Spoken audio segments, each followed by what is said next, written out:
you're tired of being so confused. You feel like you're more fucked up than the lies on the evening news. Well, just step right in. We can talk about it all as friends. And if you want, we can hug and kiss and make up for the party ends. Agree or disagree, stop offering me. 'Cause I'm everything you want, damn sure what you need. I won't tell no lies, back up all the facts with truth. And if you can't get down with that, you must be somebody's new.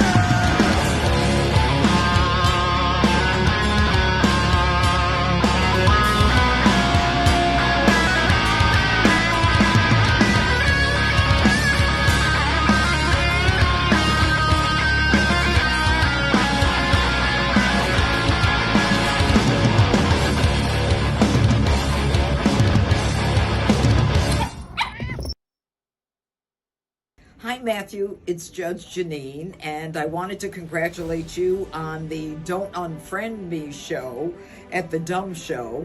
I was thinking about that whole thing the other day when I thought it was right after Donald Trump was elected that everybody on the left started unfriending anyone on the right. So I'm glad you're calling them out.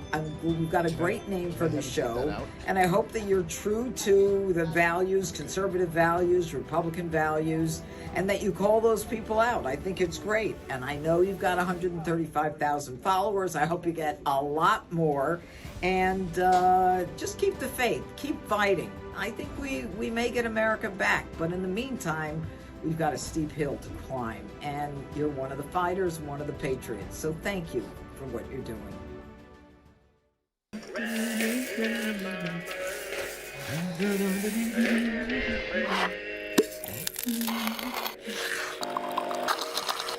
Come on, man. Can you feel the pain? Into him now about this new world. Ain't no train. Papa's got a brand new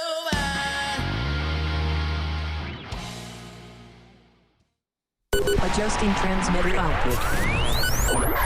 This is the Don't Unfriend Me Show with your hosts, Matt, Leroy, Amy, and Olivia. Geopolitics, military analysis, and election coverage. Coming to you live on all major social media channels at The Dumb Show.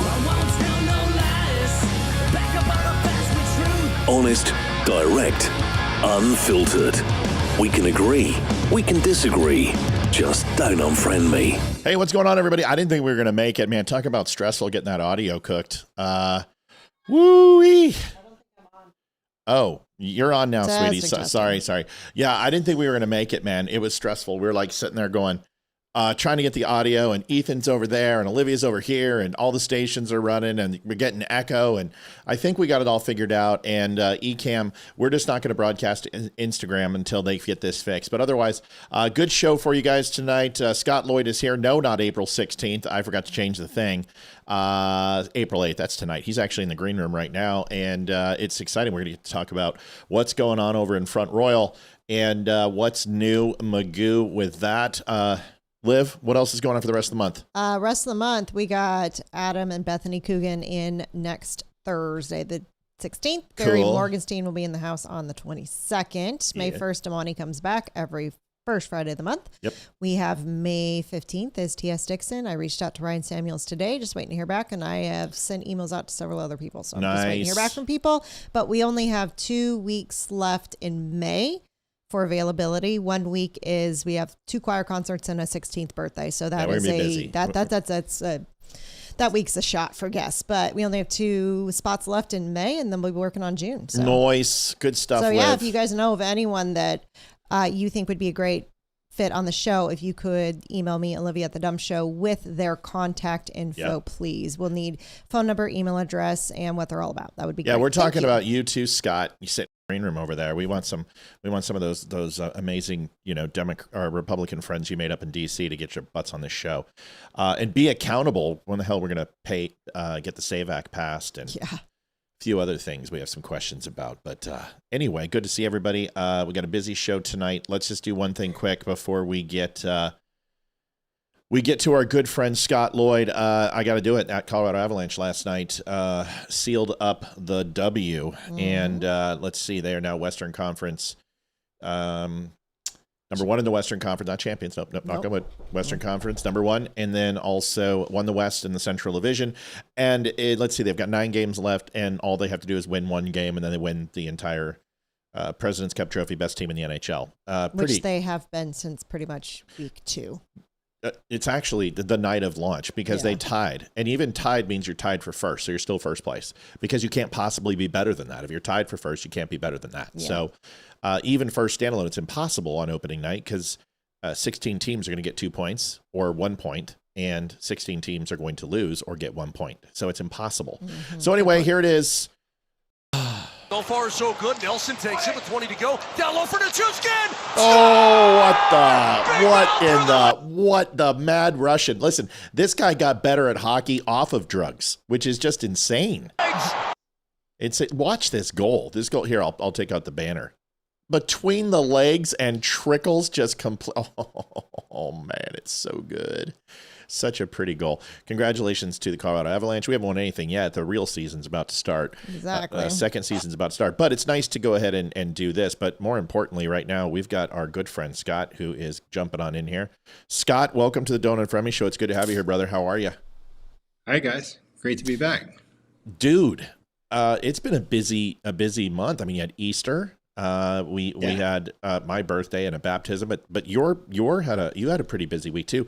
What happened at the appeal? We're sorry we couldn't be there. We had Jessica Lynch on. I got super excited when I heard the news, but tell me what happened and how did it go? So they had to find a central place in the district, and the district goes as far north as Frederick County and far south as Roanoke, and so they picked a spot, Fishersville, Virginia, just south of Harrisonburg, and so it was just a little meeting room, and there was about, I would say, 65 people there, and among them were about 25 of the Central Committee members, or the 6th District Committee members, and that's out of 33, so it was a pretty good showing. I was a little concerned about that because, it was a Tuesday, it was right before Easter and everything else, so we weren't exactly sure how that was going to shake out. I saw the video of it, and was that Breitbart? They put up with the cameras and everything, or was that something you? Okay, because it's an excellent video. If you guys haven't watched it, I'll put the link up in the show notes. But it was pretty incredible to see. But I'll let you go tell a little bit. And then I've got a video of Silik literally embracing Democrats voting in a Republican primary or a Republican, committee vote. But go ahead and tell us all about the rest.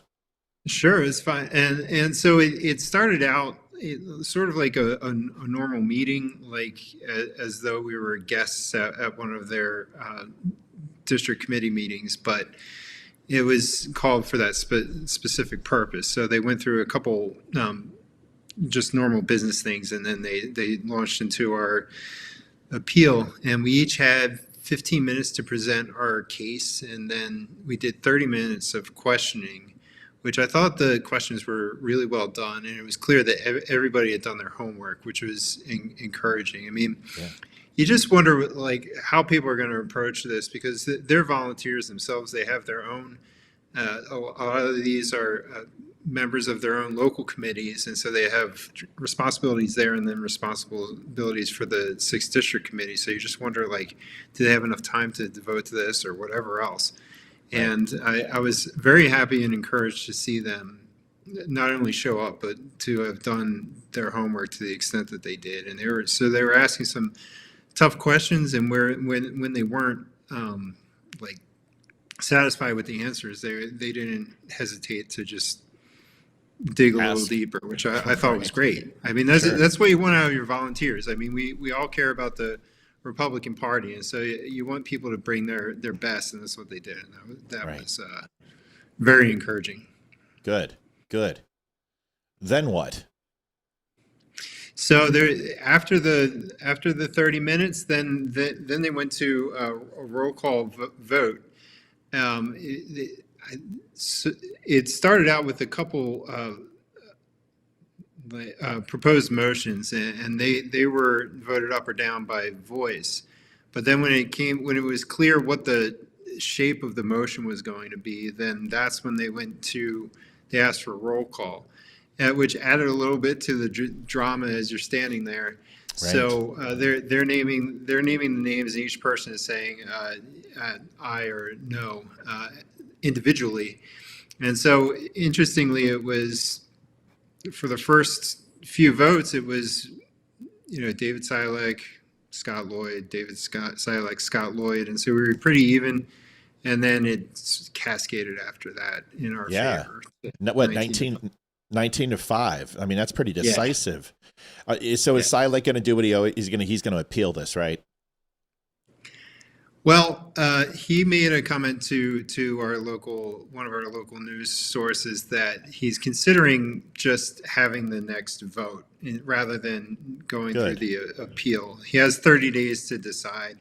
Until then, he remains the chairman, so to speak, and then after that, if he doesn't appeal, then we have another vote, and then if he does appeal, then it's off to the state central committee. How do we support that now? Let's just make sure I'm in Round Hill, so I can't vote in that. There's no possible way I can change. I can come live with you for a couple days or something. I welcome that, but I think it would be a little tricky getting you registered to vote and getting your residency set up. However, but we should be able to get out there. We should get some support out there for you, and I'm gonna call Philip Hamilton and a few others and see if we can get out there and at least give you some support because. But anyway, I digress. How can we support? That's the best question, and then we'll figure out what we can do to help. Once it's clear that that there's that he appeals, there's nothing wrong with any state voter contacting the members of the state central committee. I mean, if they're from Maryland or something like that, then it's not going to hold a lot of weight. But if they can say, hey, I'm a resident of Virginia, I'm a Republican voter, I care about these things, then I think the advocacy works. They're probably not really accustomed to hearing very often from the general public about matters. And so to show that people care enough to contact them, I guess there's the old rule in Congress for every contact that they receive, it represents about 10 people who actually care about the issue. So we can make this, we could have some fun with this. I mean, we've got some we'll put up the phone number and we'll make some phone calls because I want to see you win this damn thing. And I can say more than I don't like Silack just because I know his type and I'm just not a big fan. But there's nothing I can really put my finger on other than I just don't like his style. But the sheriff and her husband, there's some things I don't like, and I've done some digging, and there's a lot of things. I've got some recordings of him threatening people verbally. I've got text messages and receipts of this guy refusing to refund people's money based upon their political affiliation. I've got multiple people who've stated that he turned them away during the election and said, hey, I'm here to vote. And they said, sorry, it's closed. Making claims that the fire marshal, I guess deputized him in some way to go out and start blocking people. So he said he was going to come on my show. And of course, the yellow spine person that he is, he didn't call and he never will. And I think he understands, but it's unfortunate. I love the way you called him out in the opening. Well, you called him out subtly. And I think you said George, right? Is that his name? George? Yes. And you're like, George, even you admit to turning people away and not allowing them to vote. And then the camera pans right to him. And I'm like, it was so good, dude. Here's a video real quick. And then we're going to let you go because I know you got a lot to do, but we appreciate the follow up. Here is Dave Silack in a quick video of just him talking and getting just a small snippet of that video that you can watch on Breitbart. Here it is. Petitioners have spent a considerable amount of energy suggesting that the people who voted for me should not have been there. that there are Democrats or outsiders or people who do not belong in the Republican Party. I want to tell you who some of those people were. Ronald Reagan understood something that the previous leadership of this committee in Warren County totally forgot. The Republican Party grows when it opens its doors. Dude, the size of that binder is like, it's overcompensating for his Napoleon complex. David, this isn't Scott's these are my feelings. Scott doesn't think this way about you. He respects you as a colleague. I think you're a dipshit. Not when it locks them. Reagan Democrats did not come to the party through purity test. Trump Republicans did not come to the Republican Party through purity test. Lots of Trump voters and supporters were Democrats, but they were fed up with the Republican Party and fed up with the Democratic Party and wanted something different. They came to this party because someone persuaded them that change was necessary. Petition. Yeah, so basically Democrats voted for you. So I just, listen, there's a very big difference between blue dog Democrats of yesteryear and this progressive socialist Democratic Party. And Reagan despised communism and socialism. In fact, it's the whole reason that in the 78 convention, they looked over at him and said, or we'll punch your ticket in 80, is you will be the elect. And the reason why is because we know Russia is going to be an issue. We know communism is on the rise. We know we're in a proverbial Cold War with Russia already. And we need someone who's going to be hard on communism like you were in Hollywood. And it's the whole reason Reagan was brought on to even remotely state that Reagan would tolerate this Democratic Party in any way, shape, or form, or put them under the umbrella without having an account of their party politics or who they are, or at least admonishing those party politics. There are no more blue dog Democrats. Your thought when you heard him say that, and then I'm going to let you off the hook, give you a minute or two, and then we'll let you go. But when you heard that, were you just like, oh yeah, I'm going to win? Yeah, there's that, and he's taken. Reagan, Trump, we're talking about their success in attracting people in a general election, which is much different from like a internal state party. And I don't think Ronald Reagan or Donald Trump wanted Democrats showing up to vote for them at the national convention. That's not how the party works. You start out with the internal party business, and then you go out and make an attractive spiel to the general public. But while it's within the party, you got to enforce party rules. You don't want Democrats coming in and determining the direction of the local party. Unless you're the DNC. And your name's Bernie Sanders, Hillary Clinton, or Joseph Biden, who, listen, the Democrats haven't picked their own primary candidate in how long? In 3 elections, right? We don't want that type of stuff. We want to control our future. We want to go ahead and pick our candidate. Listen, your thoughts on this is looking pretty good. A 19.5 is pretty solid. People have heard this story. Your video that you had, it got picked up on the editor's choice on Rumble. So 46,000 people got to see that. When you were on. So that's a lot. And it's not Joe Rogan and it's not Candace Owens, but people are aware of this and they're listening to this. So what are your thoughts? Is you feeling pretty confident right now? You feeling pretty good? And can we go knock doors for you? What can we do to help? Because man, I'm not kidding.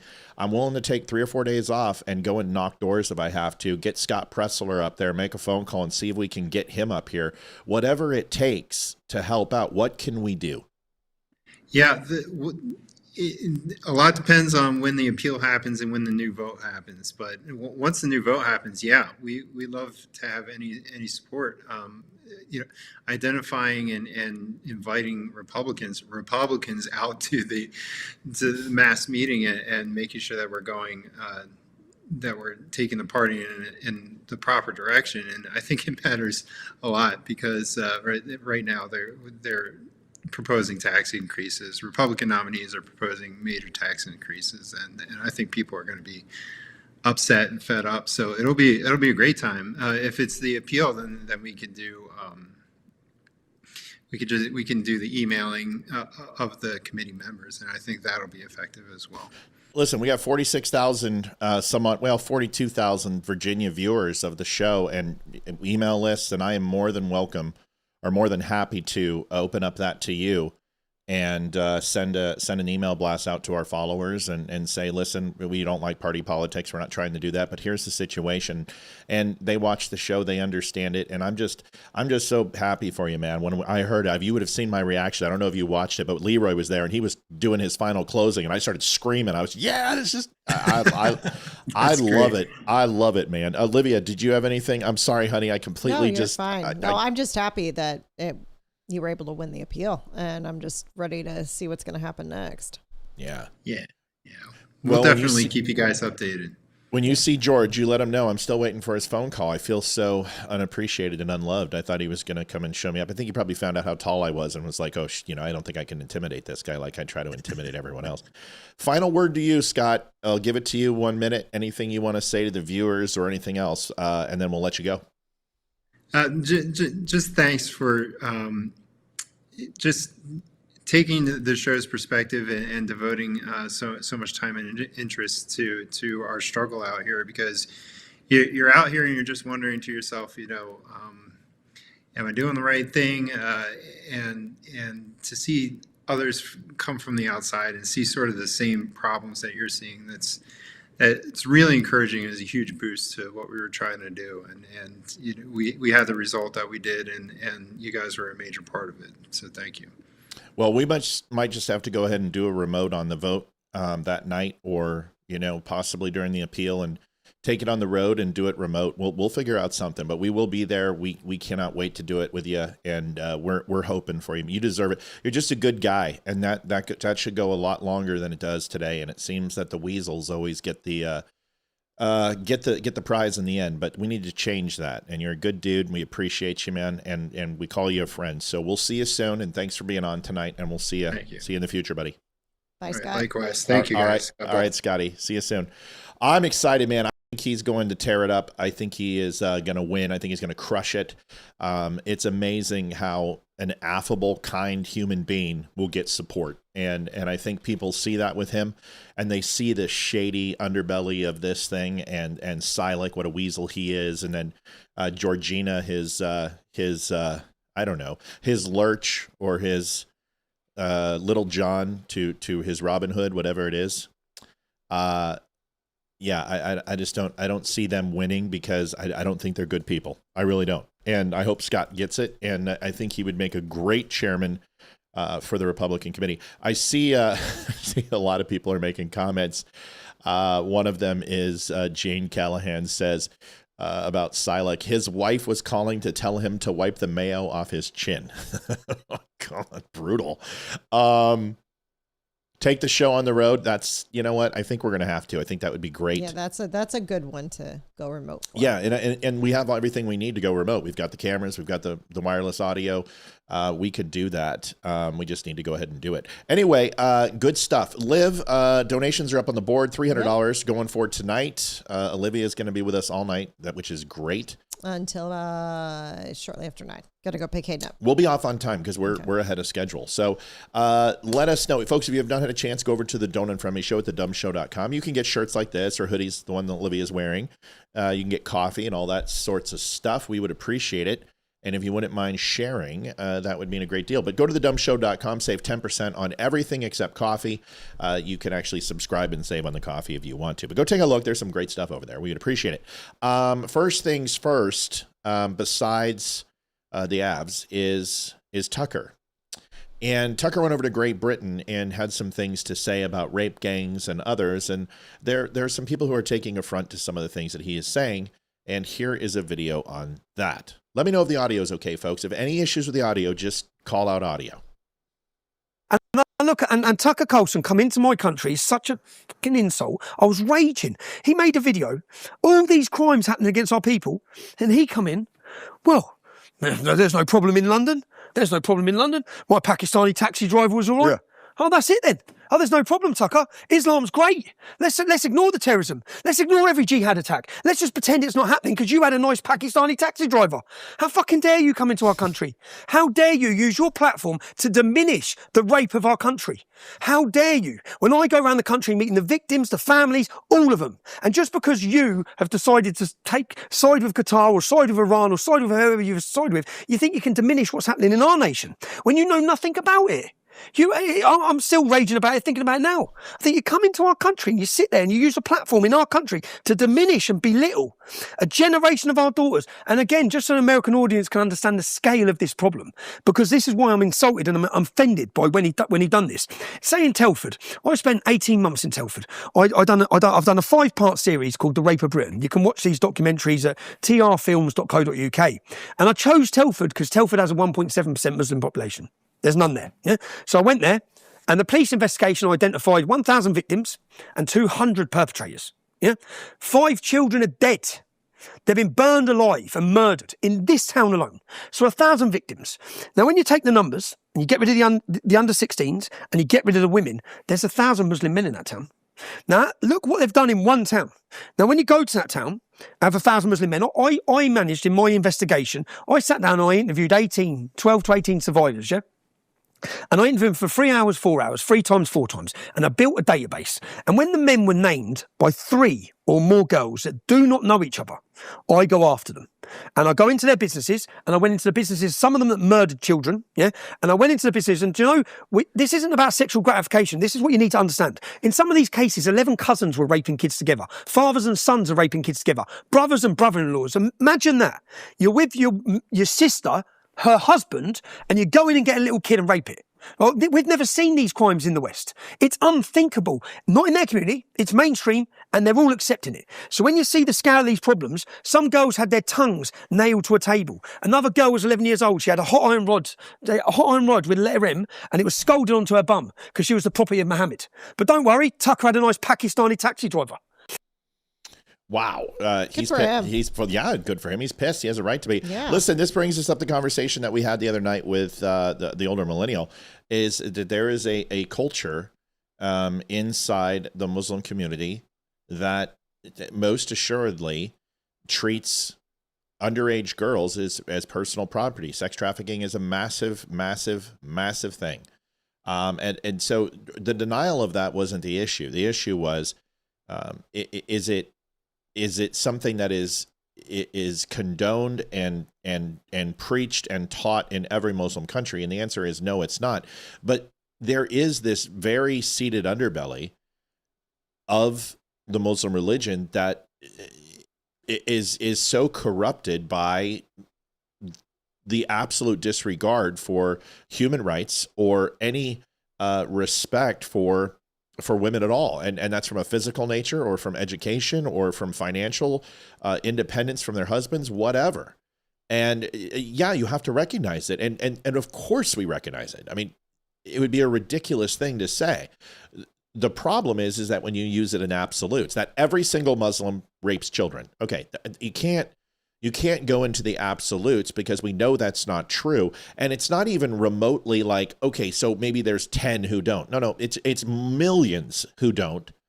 But there is a very, very large sect, about 12% of the Muslim population, which turns into hundreds of millions of people, who believe in the most archaic form of Sharia law and the belief and follows the word of the Prophet Muhammad to an absolute T. And those people should be repudiated, should be removed from our country, and will never, ever adapt to Western civilization. And then there's another like 36% that won't also. And then you have the rest who do assimilate to our culture, do assimilate to our country, who come in here, and they're not like the Somalis in Dearborn. They actually want to live a better life. You have those groups of people too.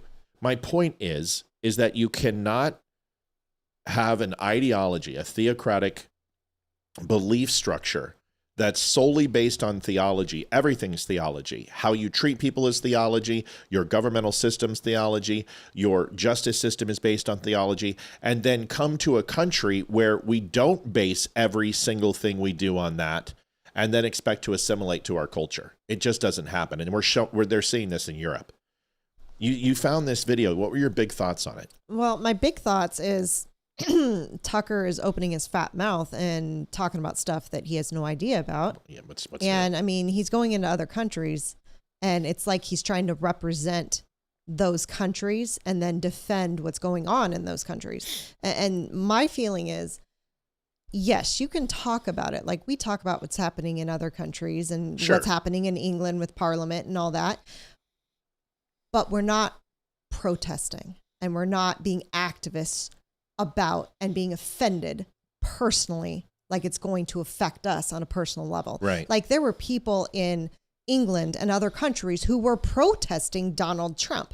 You don't have a say. So why are you protesting? Your protest and your say doesn't make a difference in our elections and doesn't make a difference on anything that happens policy-wise or anything that happens in America. Right. So why are you doing it? Yeah. There's no point. Yep. Well, we know why. They're paid to do it.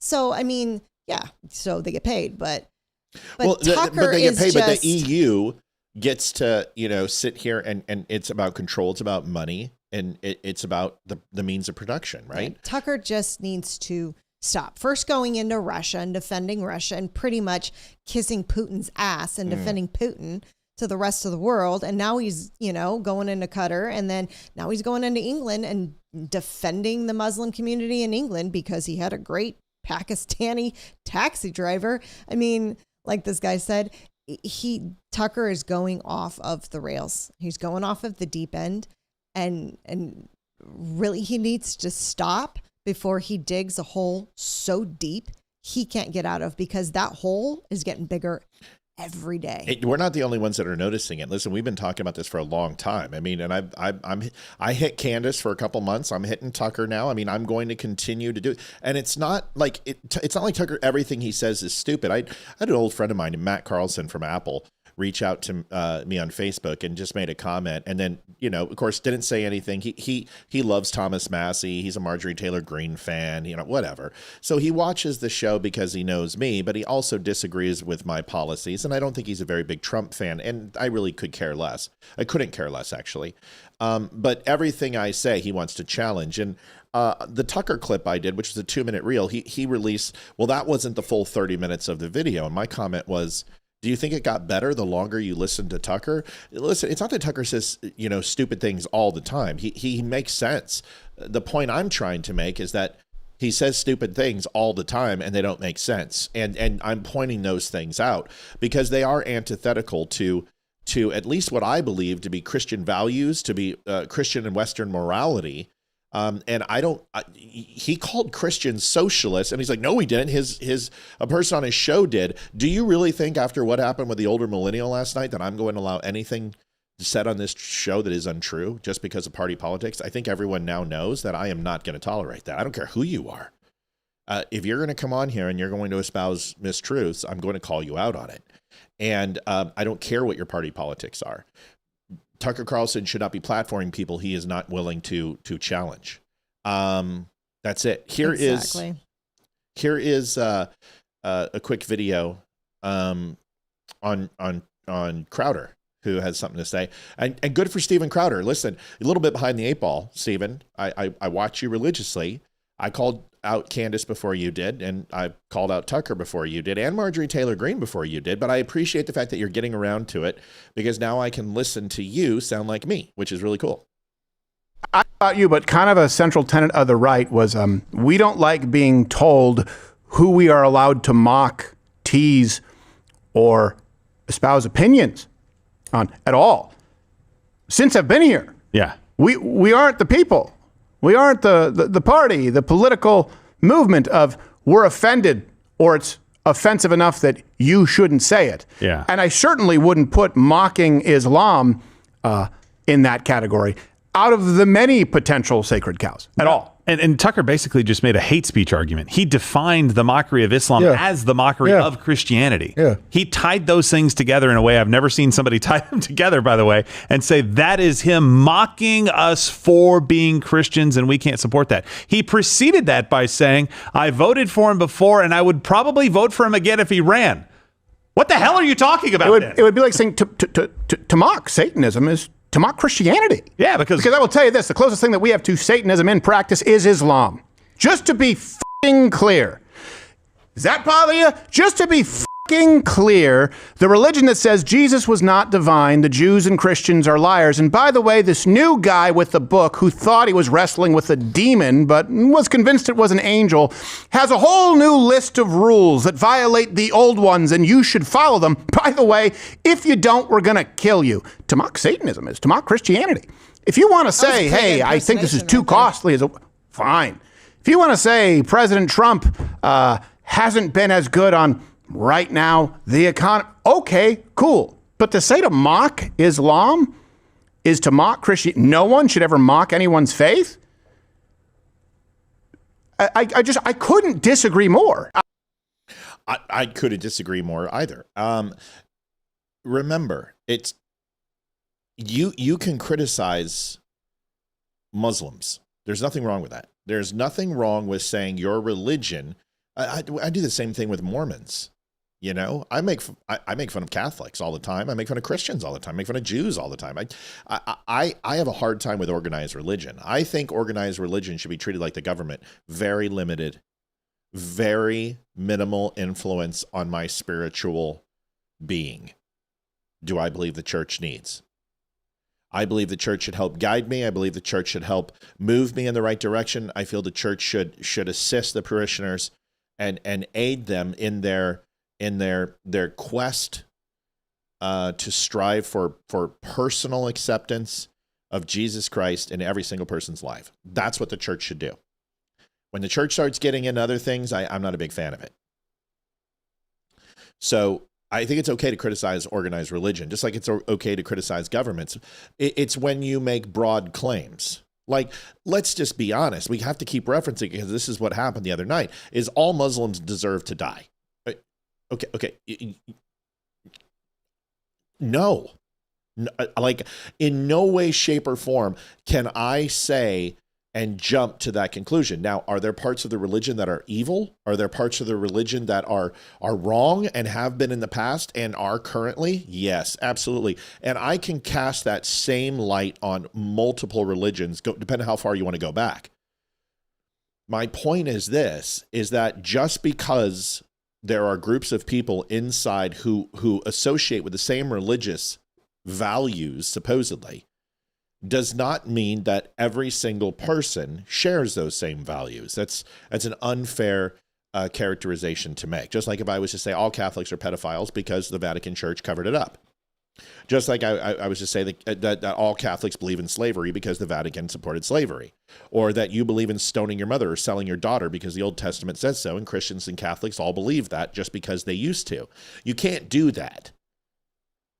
But you can condemn individuals, but this collectivism thing, where everybody's associated and guilty by association, I don't agree with. I think people should be judged for on their own merit and their own individual nature. Your thoughts on this? Things change, societies grow, cultures grow. I mean, to go off of that topic with Joe, it's back in the Jesus days, and not even that long ago, a few hundred years ago, it's women. As soon as they became of age and could bear children, they were of age to get married and bear children. Sure. So you're talking 12, 13, 14 years old was the average age a daughter was married off and started a family. That in today's society is looked down upon because they are still children, and that's called pedophilia. But back then it wasn't. It was normal to do that. And I mean, if we don't grow as a society, then how can you ever improve? I mean, look at where we were 100 years ago. And I know this came up, the women can't vote, women couldn't drive. But I mean, some of the dumb rules they had, women couldn't wear anything but a long skirt to touch the floor. And if it showed your ankles, that was forbidden. I mean, this is stupid stuff. Right. But we grew as a society and we matured as a society. And that's what happens. And we can't all of a sudden go back to it and go, well, women all need to wear dresses because that's how it was a while ago. And we're all going to be stoned if we don't. You know, it's just stoned, not stoned. Yeah. Yeah. Just So wanna make sure people understand. he's very one-way thinking. Always has been. And unfortunately, that really sucks because you are really like blocking out a lot of good people and good ideas. And can you imagine if our leaders were that tunnel vision? Yeah, narrow focused, myopic. And that's it. You know, it's okay. It's disrespectful and childlike. Yeah. You changed the font on the text. I did. It looks better. Islam seems like the only religion that calls for death of anyone that is not a Muslim. No, because there's hundreds of organized religions, and we would have to go through all of them. And it depends upon what time frame you want to talk about, because we can go into Christianity and we go to the Old Testament, and there are multiple groups of people who are condemned to a fate based upon their association. And you can go back to the Canaanites, you can go back to the Romans, you can go back to ancient Judea. There have been enemies of the people throughout time, and you may not call for the systematic killing of anyone who doesn't follow, who's not a Muslim, who follows Islam, but you do have prescriptions of striking down evil or defending oneself in the face of what you consider evil. It's just what the consideration is.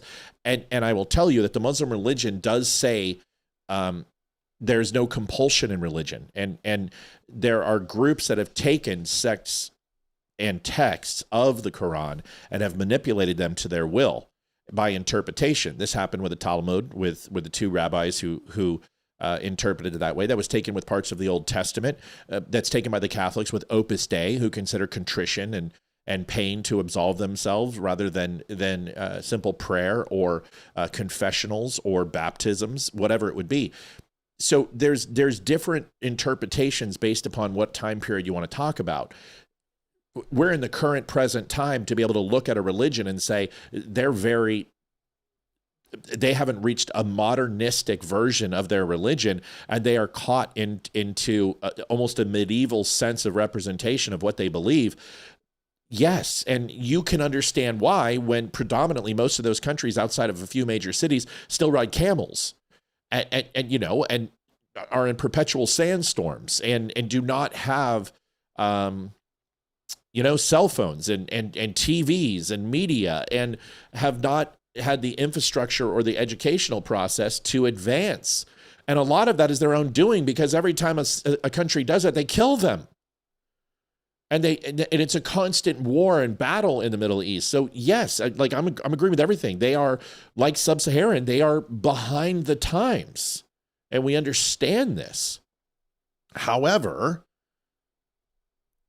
the interpretation of the Quran or the New Testament or the King James Version or the Old Testament or any other holy book, even the Constitution or the Articles of Confederation, interpretation is always on the precipice of right or wrong. And you can look at something and interpret it a certain way in one time period and then advance 70 years and go, oh my God, this was so screwed up. Jim Crow's an example of that. Poll taxes are an example of that. Roe v. Wade is an example of that. So my point is that if somebody is devolving or an evolution process hasn't taken place in their morality, then a lot of these things that we used to embrace and now condemn look to be evil to us, and they most assuredly are. But I want you guys also to understand is that this is the culture that they're growing up in. This is what they're being brought up. They're not being brought up by MTV and Minute Rice. They're being brought up with this is the infidel and you must kill them at an early age. Do I say that stops them from being held accountable? No, but I think we need to understand is that this is why we need the Middle East to stop living in this time period, and the only way we do that is to create peace. And it is possible. You just have to stop Iran. Mel also made a comment that I wanted to touch on real quick. And it says, Muslim is a religion. Islam is an ideology. You have that backwards. Islam is the religion and Muslims are the followers of Islam. So that's the difference. So just like Jews and Judaism and Christians follow Christ, this is opposite. So, okay, good conversation. Woo, way to start it. Are we covering Trump and who he's sending over to Iran tonight? No, we can talk about it. Okay. I mean, that's a great little segue into what we're going to talk about. JD Vance talks about black pillars, and then black pill podcasters. I want to talk about that, but that can kind of be a bridge in between. So why don't you tell everybody? So I just they were talking about on the news about who he's sending over JD Vance. He's sending over Jared Kushner to do the peace talks with Iran. And that's kind of like a big FU to them anyway, because Jared Kushner's a Jew. Yeah. And I saw that name up there and I just started laughing because I'm like, that is like the most epic troll for Donald Trump to do. Is to like he should have been like Rabbi Shmuley, Ben Shapiro, and Jared Kushner are all going to be going, and Neil Diamond will be going as well. Neil Diamond's going to be joining the fray. Didn't he die like a couple years ago? Did he? I think he Maybe we can get a space heater and some smelling salts or something. Neil Diamond didn't die. Let me see. If Neil Diamond died, if he passed, I would know, and I would still be sad. No, there's no way. He was my first concert I ever went to. I thought he did for some reason. No, jazz singer? No, the jazz singer's not dead. Don't tell me Neil Diamond's. Don't even tell me that. Please don't tell me that. Please. Okay, no, he turned 85. Thank you. Yeah, there's no way. For some reason, maybe I was thinking of somebody else. I thought. My hands I broke blood vessels in my hands. I clapped so hard at Neil Diamond when I was a kid. Yeah, no. I loved that. My mom had the record. And we listened to it all the time. Which one? Jazz singer? Yeah. And Coming to America. So good. Love that. And my sister and I got into a wicked fight one day. What's new? And my sister broke the record over my head. And my mom was so mad. Oh, I bet. She would just another reason to hate Leah. Come on, Leah. Oh, dude. My mom was so mad that she wouldn't replace it. And then we were so mad because we couldn't listen to it anymore. Best song. What you get when you fight. Coming to America, They're Coming to America is a great song. There's no doubt. But Love on the Rocks is hands down the best song from that album. One of the kids I nanny Love for on the Rocks sings Sweet Caroline. And it's so cute to hear Sweet Caroline come out of a little 2-year-old's mouth. And he sings it all the time. It's hilarious. Yesterday's gone. And all I want is a smile. Dude, he sings that so well. He's in that recording studio and that rock star's playing it. And he's like, no, dude, this is how you sing it. Let me sit back. Let me show you. And then the rock star rolls his eyes and, dude, get the hell out of here. Well, get fuck off, mate. Exactly. But it was so good. It was so good. So good. Neil Diamond has dementia. That's sad. Saving Silverman also. So does Love on the Rocks. Ain't no big surprise. Oh, here's a lotion. Here's a magazine. Turn the light off when you're finished. Dude, you don't have to do the button when you hang up. Roger. Dude, you don't have to do the sound. Saving Silverman, what a great movie. It is. Song Sung Blue, totally. Rhythm and Blue Jeans. Oh, dude, I am yeah.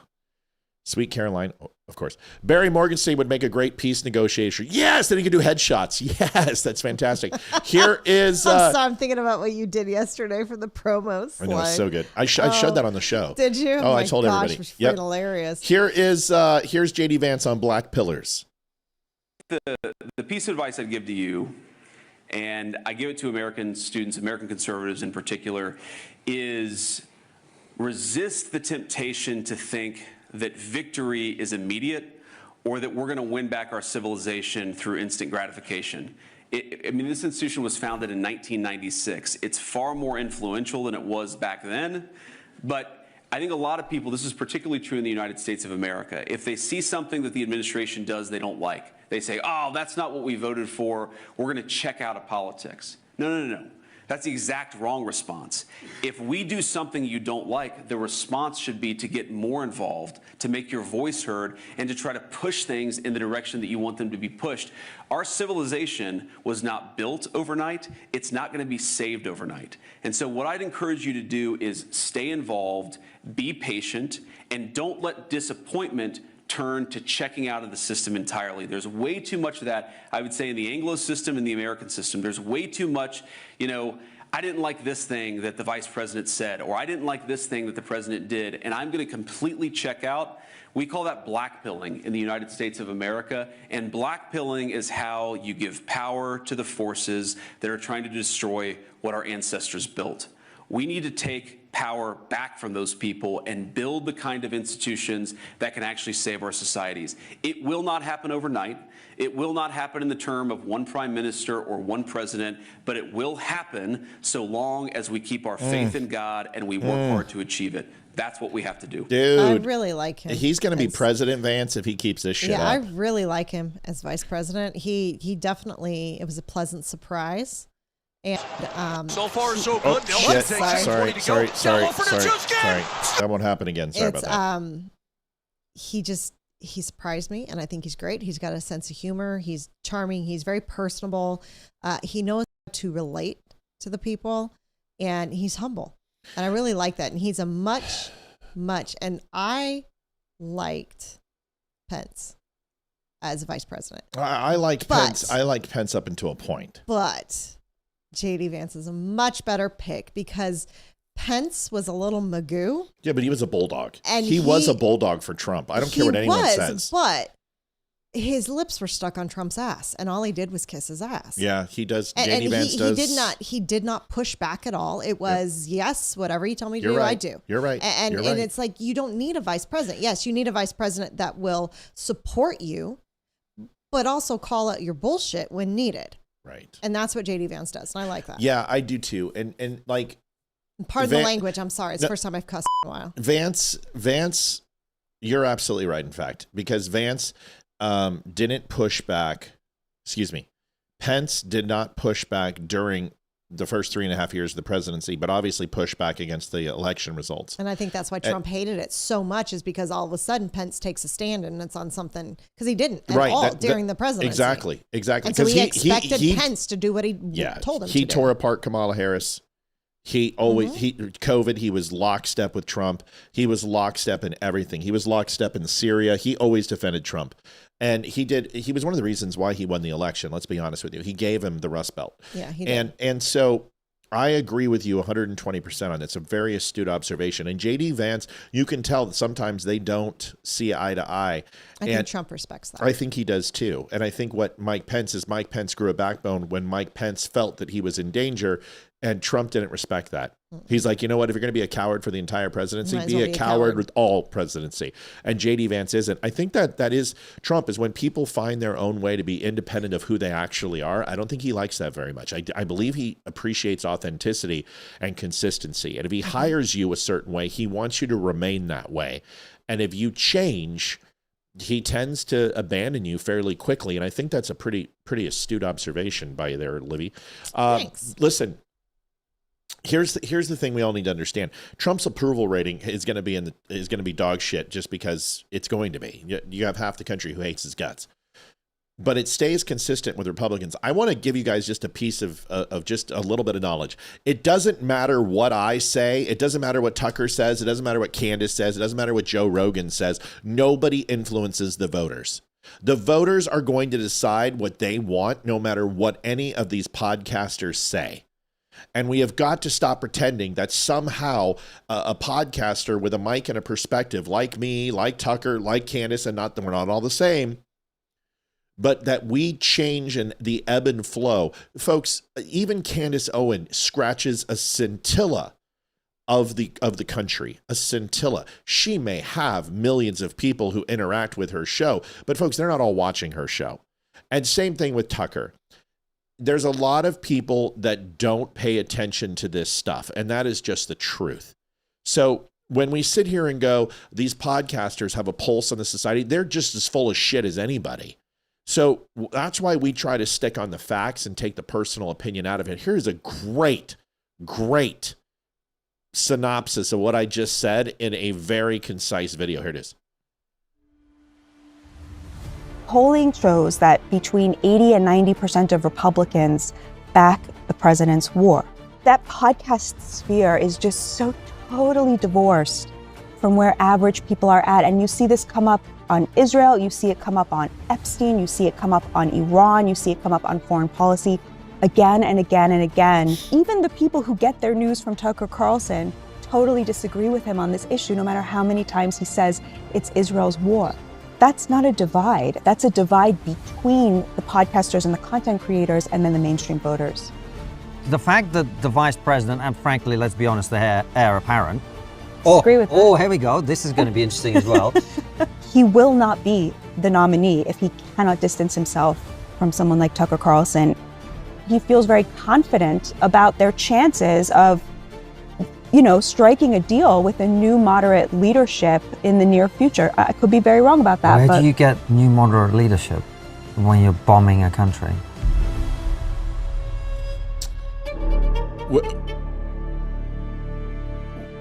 Where do you get new moderate leadership when bombing a country?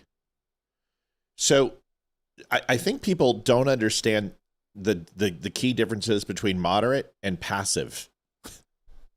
Because moderate and passive don't mean the same thing. Moderate means a limited amount of consumption of one thing. That's moderation. Just enough alcohol just to get a little toasty, but not drunk. Just enough food to keep you full and energized, but not necessarily to put on fat and a bunch of calories and have a bunch of carbohydrates go to sugar and turn into fat and cortisol. A couple nights a week, stay up late and get a lack of sleep in moderation, but then go ahead and make up for it at the end of the week. Moderation, it's okay to go 10 miles over the speed limit, but if you go 15, you're looking for a ticket. Moderation and passivity are not the same thing. Passivity is the removal of one's convictions from a scenario. That's passivity. So, and that is Constantine is his name. He's very intelligent, very, very smart. But what do you mean, where do you get moderation if you're bombing a country? Simply say, we will continue to do what's right for the United States and we will continue to fight terrorism. But we are not going to go into a full-out war. How is this not moderation from Donald J. Trump? Please tell me another time that a president has done what he has done, gone behind enemy lines without putting in ground troops, done an air assault, removed the army, removed the navy, killed the high command of Iran 3 times, had them come to the negotiating table, which I told you they were going to break. They broke it in the first 5 minutes. I told you they would. I told you the IRGC commanders were working independently and would not get the communication. And what happened? The IRGC commanders were working independently and they didn't get the communication. How was that not moderation? Donald Trump could drop a nuke. Donald Trump could have every single carrier launch sorties and launch 2,000-pound GBUs in Tehran and hit the telecommunications, hit the railways, hit the bridges, hit the power centers, hit their water. He could use white phosphorus if he wants to. He could blind people. He could go ahead and drop versions of sarin gas. He could drop Zyklon B if he wants to. I mean, whatever he wants to do, he could do. What do you mean moderation? Because in my eyes, the President of the United States is being extremely moderate, but that's not passivity. See, and that's the problem with the middle ground constitutionalist libertarians. They just don't want to get it. They don't want to do anything. They are the hear no evil, see no evil, speak no evil monkeys of the political world. They just, if I stick my head in the sand, it's not happening. What do you mean heroin's bad for people? People can decide what they want to do. What do you mean interventionalism is not good? I can't do it. We just want to stay here. So to me, that bothers me. You don't need someone who's passive. Moderate is somebody who has a level head and handles every situation based upon the facts, but doesn't sit back and fail to act when it's important. Obama, Biden. Bill Clinton was moderate. Donald Trump is moderate. In fact, he's the most moderate president of our time. I can't even think of another president who is more moderate than Donald J. Trump. He's moderate on abortion. He's moderate on gun control. He's moderate on the Constitution. He's moderate on escalation. He's moderate on forced doctrine. He's moderate on religion. I mean, please tell me where he is to the far right or far left on any issue. Just tell me. He's not. He's a moderate. In fact, there's times he's too liberal for me. So where are you going to find that leader? But I do agree J.D. Vance needs to separate from Tucker Carlson and Candace Owens and people of that like. He needs to. It's a dangerous game he's playing because I'm telling you, Tucker Carlson is not a friend. No, he will stab you in the back quicker than anything. He hates Trump. He hates Trump, and he's always hated Trump. His texts prove that. He just jumped on board because it was good for his show. But the moment things got tough, he was also working for Fox News at the time. Correct. Alex Jones makes a beautiful statement. Watch this. All right, Alex Jones doesn't make it. Scott Jens says, because here's another black pillar, Alex Jones, right?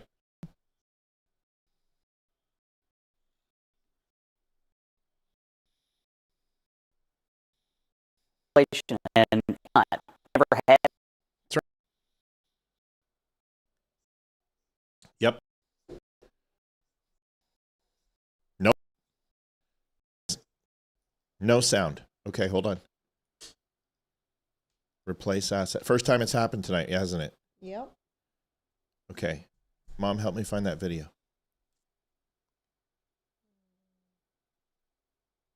Up. Right. Stop.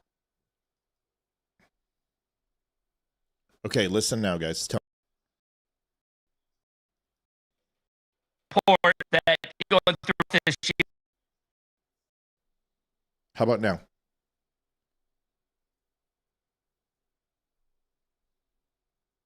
Gosh. Is it still breaking? I need an update. Still choppy. Still choppy. Okay, so I need to do this. And I hope they get this fixed someday soon.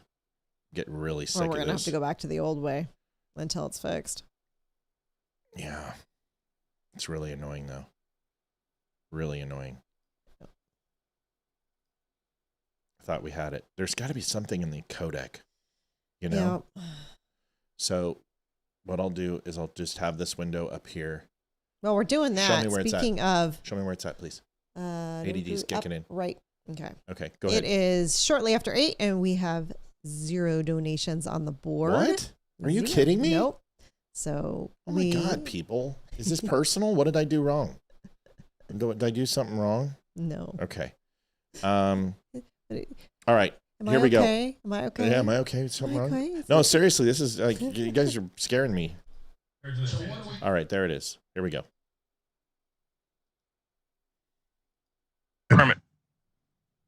Tackle Trump and pretend, let him pretend he's president and publicly report that he's going through a health issue and Vance take over. And so the turnaround here is really stark, Scott. Well, look, they're isolationists, and he's not. He never has been. There's been a lot of people in that wing of our politics that wanted to ascribe or attach their views to him. He just never has been. He wasn't in his first term. He hasn't been in his second term. He's been a hawk on Iran his entire adult life. And I see some of these people now saying, gee whiz, we had no idea Donald Trump hated Iran and thought they shouldn't have a nuclear weapon. I mean, take the car key out of your ear. For goodness sakes. Like, this has literally been his position since he was like 30 years old when the regime took over. So I don't know what they've been listening to until now, other than this. They wanted always to try to get him to bend to their will. And what they don't understand about Trump is that people bend to his. He's the head of the party and he runs the country, not the podcaster. Accepts him, which shows that there is uncertainty right now in the core of his base. The people who actually feed on the media diet of Tucker Carlson and maybe some Alex Jones, like these are the people. No, not his base. Let me just ask you a question. Are you suggesting that the elected president of the United States should run American foreign policy and based national on security Tucker Carlson, based on the daily podcast rantings of Alex He already Jones? runs it based on that's insane. Fox News. That's crazy. Everything he reads. He has to run it based on the circumstances. But why The not circumstances actually are, listen- I'm not going to let these fanatics get a Why nuclear not actually weapon. listen Period. to the Full American stop. people? Only one in 4 Americans actually supports this war. 1 in 4 Republicans actually supports this war. That's false. Republicans So support the just president. to note Republicans that support the despite what president. Trump They said support the in that president. New York Post. Listen, I don't care what war it is. Support for war is never high. Because the American people don't necessarily understand to the level and extent that we do because we live it, eat, and breathe this stuff. Vietnam was not particularly positive. Iraq wasn't positive. Afghanistan was positive at the beginning, and then people were like, what in the are we doing here? Iraq 2-0, OAF, OIF were not positive. Korea was not positive. World War II was not positive. In fact, it was voted down multiple times to actually get involved. And not until Pearl Harbor was their public motivation to actually even enter the fray. And that's the truth of it. War is not popular. Nobody wants their sons and daughters to go and die. That's the dumbest thing I've heard. But ask this question, should Iran have a nuke? No. And I guarantee you that's an 80-20 issue. It's a 90-10 issue. That is a 90-10 issue. If Scott Jennings is much smarter than me. I really like Scott a lot. In fact, there's very few things I disagree with Scott on. But if I was Scott, I would have said, let me ask you a question. Change the poll question. Because Americans don't like war.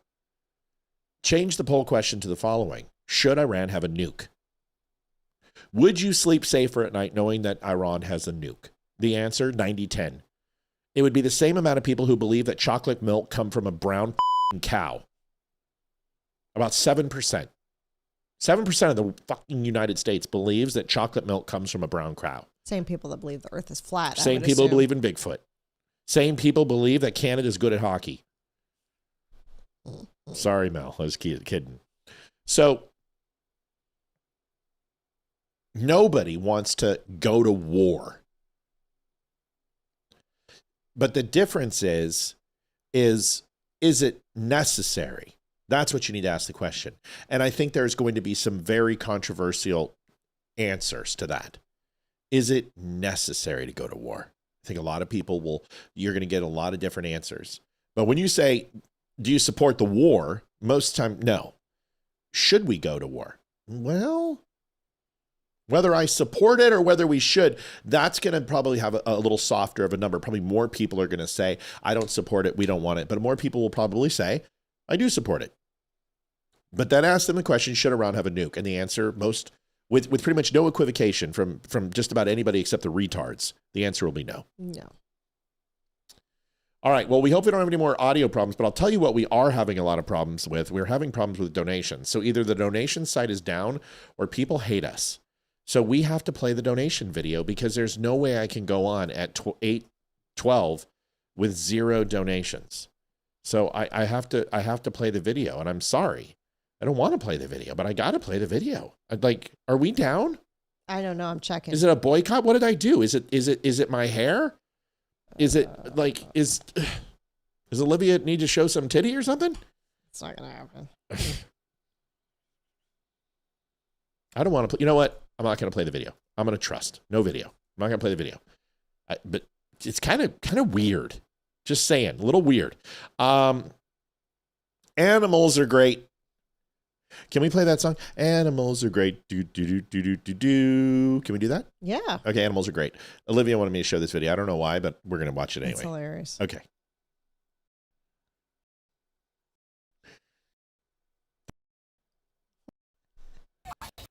Dude, that is so... All right, I'll say it afterward. And the feet pics autographed, and I will lift the curse. I'll just say that bad sound again. Okay, this is really pissing me off, Liv. We got to figure this out. Yes. Are you kidding me? Again? Oh, fuck. I'm sorry. I'm so frustrated. This is not the time to be sitting on donations like this. I don't need this. I already stressed out enough. All right, let me... Can't believe we got to do this again. We had these perfect. What happened? Did. What happened? I don't know. Son of beat sheet. I'm trying. Son of a gun. We might have to go to the old way until they fix their bugs. I guess. Even if that'll work, I don't even know because I imported these the new way or the old way. Well, I didn't convert the web, but I don't know if that'll work either. Yeah. I don't know what we're going to do. I mean, this slows down the show for sure. Sorry, guys. You know, it's not our fault. We promise. Yeah. All right, here we go. Away from me! Get him! Get him away! Go!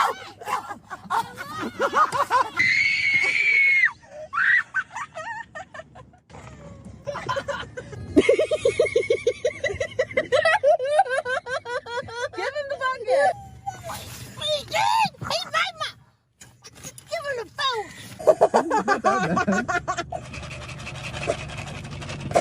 Hi. Sully, go away. Oh my God.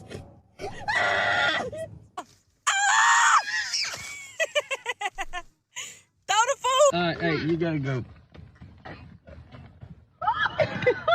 Yeah. Wait, these. Yeah, don't mess with those llamas.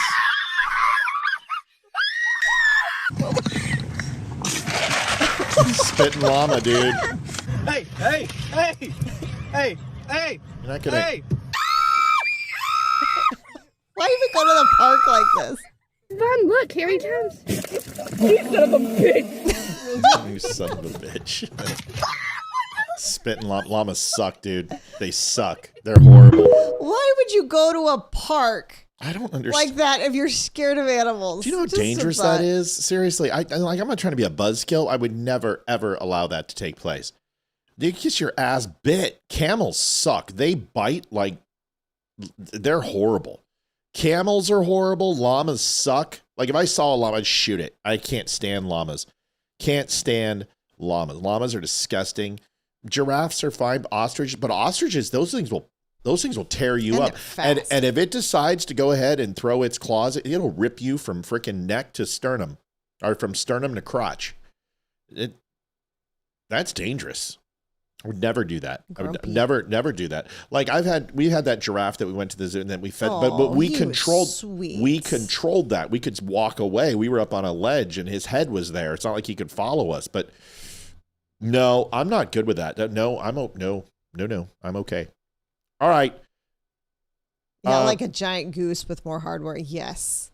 Because geese are mean. Yeah, ostriches are no joke either, too. I mean, ostriches got some claws on them. And if they're raptors, dude. Mm-mm. Yeah.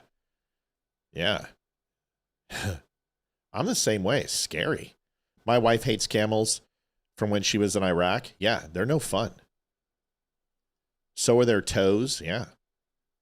Where was that? I don't know, but Olivia found the video and I saw it. I'm like, that doesn't look fun at all. I've seen parks like that before.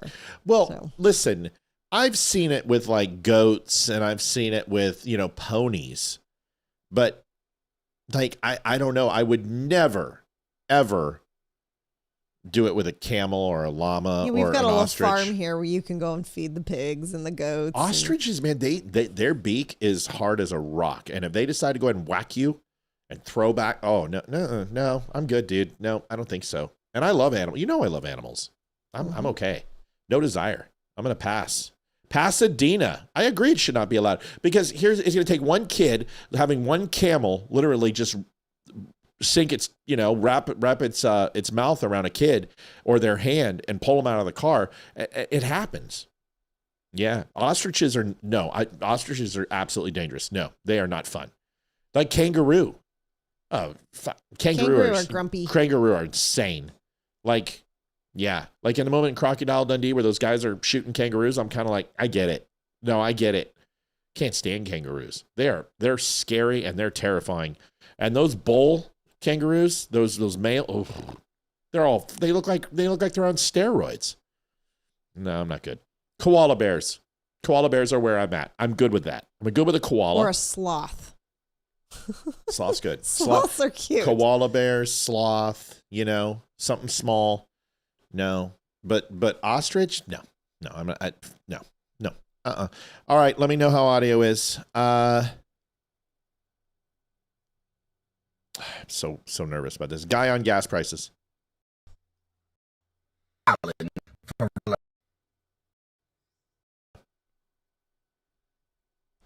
Bad sound. I just want to go. Let's just go. Let's just go tonight. Let's just cancel tonight. Let's just go. It's a bad night. Donations are not happening. We're cooked. Let's just call it. Let's call it a night. Let's quit. Let's just give up. Let's quit. Let's just go play hooky. We can go crawl into bed and go watch something.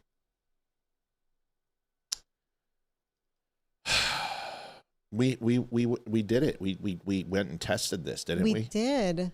I thought we did all this. I thought we did too. It worked perfect. Everything was working great. Oh.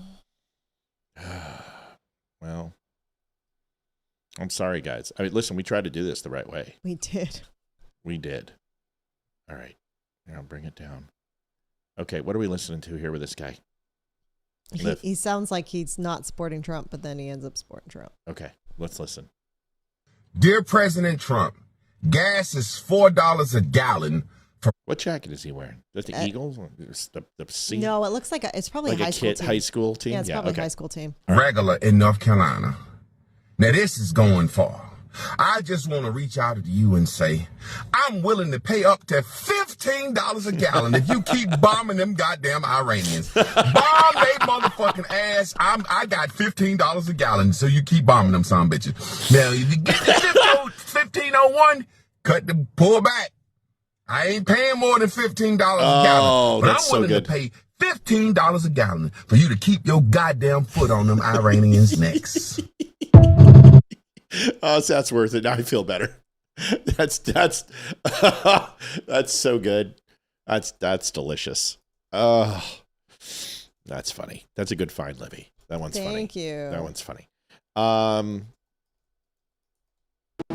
you willing to end this conflict with? Tell me how this is, folks. Iran charging tolls for passage through the strait. Us charging tolls?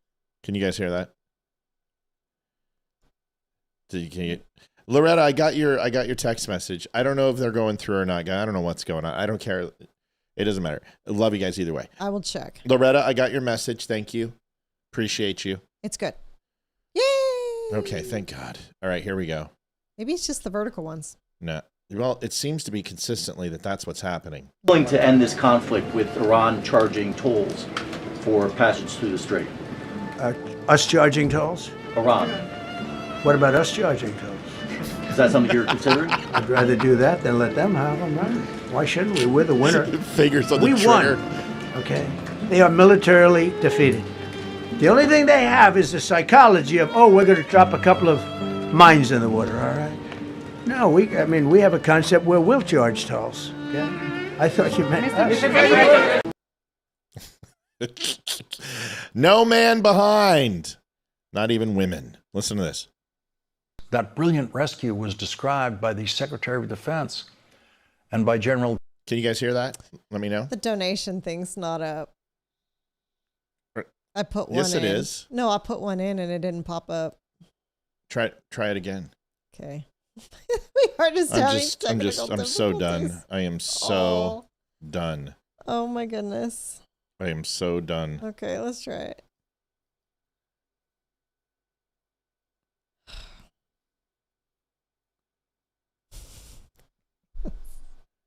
None of them are working. No.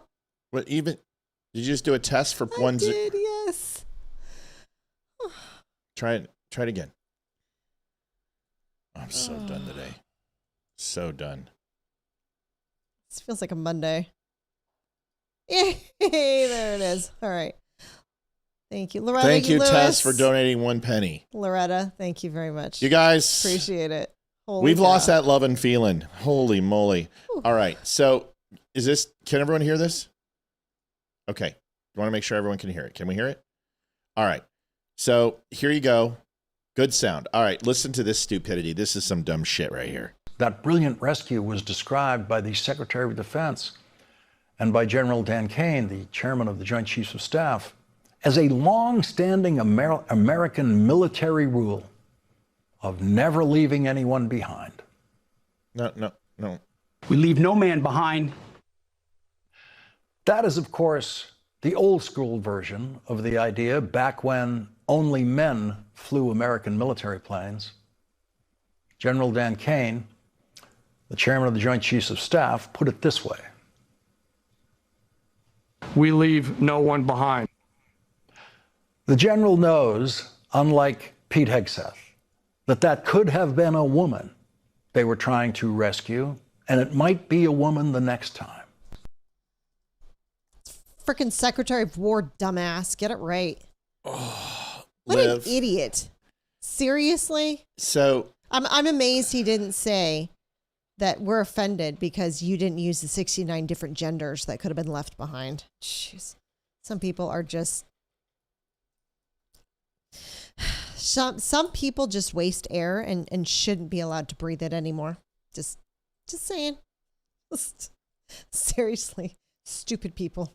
Does anyone want to know why both words have men in it for men and women? I don't know why. Okay, so I'm going to tell you. I already know this story, but I'm going to give it to you exactly, and you're going to be more offended. Okay? Okay. So women, get ready, because this is great. Okay? The reason both words have men in them is because of how English developed over time. In Old English, the word man originally meant human being, not specifically women. Male. Follow Sorry. along, Glip. This is why you don't deserve your own name. Just not specifically male. Man doesn't mean male, it means human being. They had different words to distinguish sex, like were, W-E-R for adult male. This is where werewolf comes from. Or with, W-I-F, which is adult female. So wifeman or withman meant female human, and it was turned into woman. Were man or just man eventually became male human. Over time, word disappeared from everyday use, and man shifted to mean male, while woman kept the older structure. So there's no sexism in it.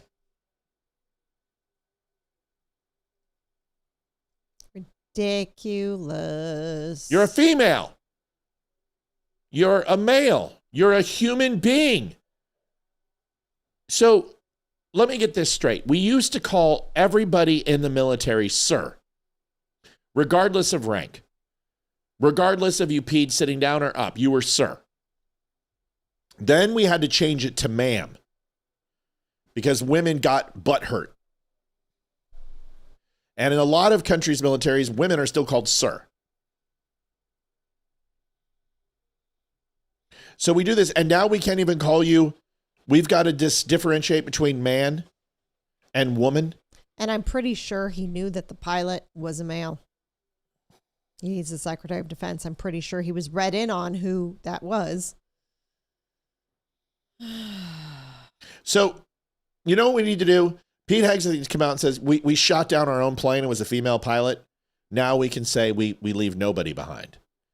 Is this really what we've become? The left and their incredibly stupid word games. Well, if they need something to bitch about, and they will make it up. So stupid. Yes. Like, it's just really hard for me to be an intellectual about this. It's like, dude, why do you have a TV show? Brenda Shepard donated $17.50, wrote my coffee review. Thanks, Brenda. I'll read it. 27:52, folks. We've got 32 minutes. Giving up hope. Hey, remember when the media did this? Tell me this works. If it doesn't work, let me know. We were in over took worst option. Is that okay? Rumble people, tell me. Rumble people have instant. They'll tell me. Instant gratification. No what? No what? Weird audio. Okay. Fuck. It's really hard not to cuss tonight. Can I just say that? Is that okay? Liv, help me. Yes. I can't find out where it's at. My ADD is killing me. Hang on. Well, they're all over the place. There it is. That's not it. That's what not the shit? Dude, there is something so wrong going on here. There's something so wrong going on here. I don't understand. I'll tell you what. This might be my time to go with Rumble Studio. Rumble Studio broadcasts to all channels, and I can just run it through Rumble Studio. I'm really getting there. And drop Ecamm. I hate to say it. I don't want to. I love Ecamm. Here's the video. Well, we were on the brink of World War III because Donald Trump took the worst possible option given to him in a slideshow. In this country, we have begun to overestimate the dangers of impeachment. The lies, the lack of. This isn't the Don't Unfriend Me show. This is the Don't Unfriend Me Geek Squad fucking technical service department. Here we go. I'll take care of it. I'm going to write him a scathing email. Yes, please do. Well, we were on the brink of World War III because Donald Trump took the worst possible option given to him in a slideshow. In this country, we have begun to overestimate the dangers of impeachment and underestimate the dangers of a deranged president retaining control over a nuclear hyperpower. We cannot wait around while Donald Trump is in control of the nuclear weapon. Your objection to potentially going into World War III cannot be procedural. The biggest danger of the Trump presidency is that we are always just a Trump whim away from nuclear war. They say it's... Thank you so much, Thomas Austin, 2110, just a little to help. We sure need it tonight. We're bleeding. World War III, but I'm looking out my window. It's very quiet in those smoking craters out there. Has to be told that it's his job to avoid World War III. One Democratic congressman sent me a note this evening and say this president wants this war. A future administration needs to find a way to put an end to the forever wars. And new normal, and the new normal is forever war. But there's a big difference between ending the forever wars, which he wants to do responsibly, and what seems to be President Trump's rather itchy Twitter finger. The objective needs to be to end the forever wars. If Congress does not want to go to war, now is the time to start putting restraints on this president. And again, they've been giving him green lights all the way. Maybe it's because we're going to take on the military industrial complex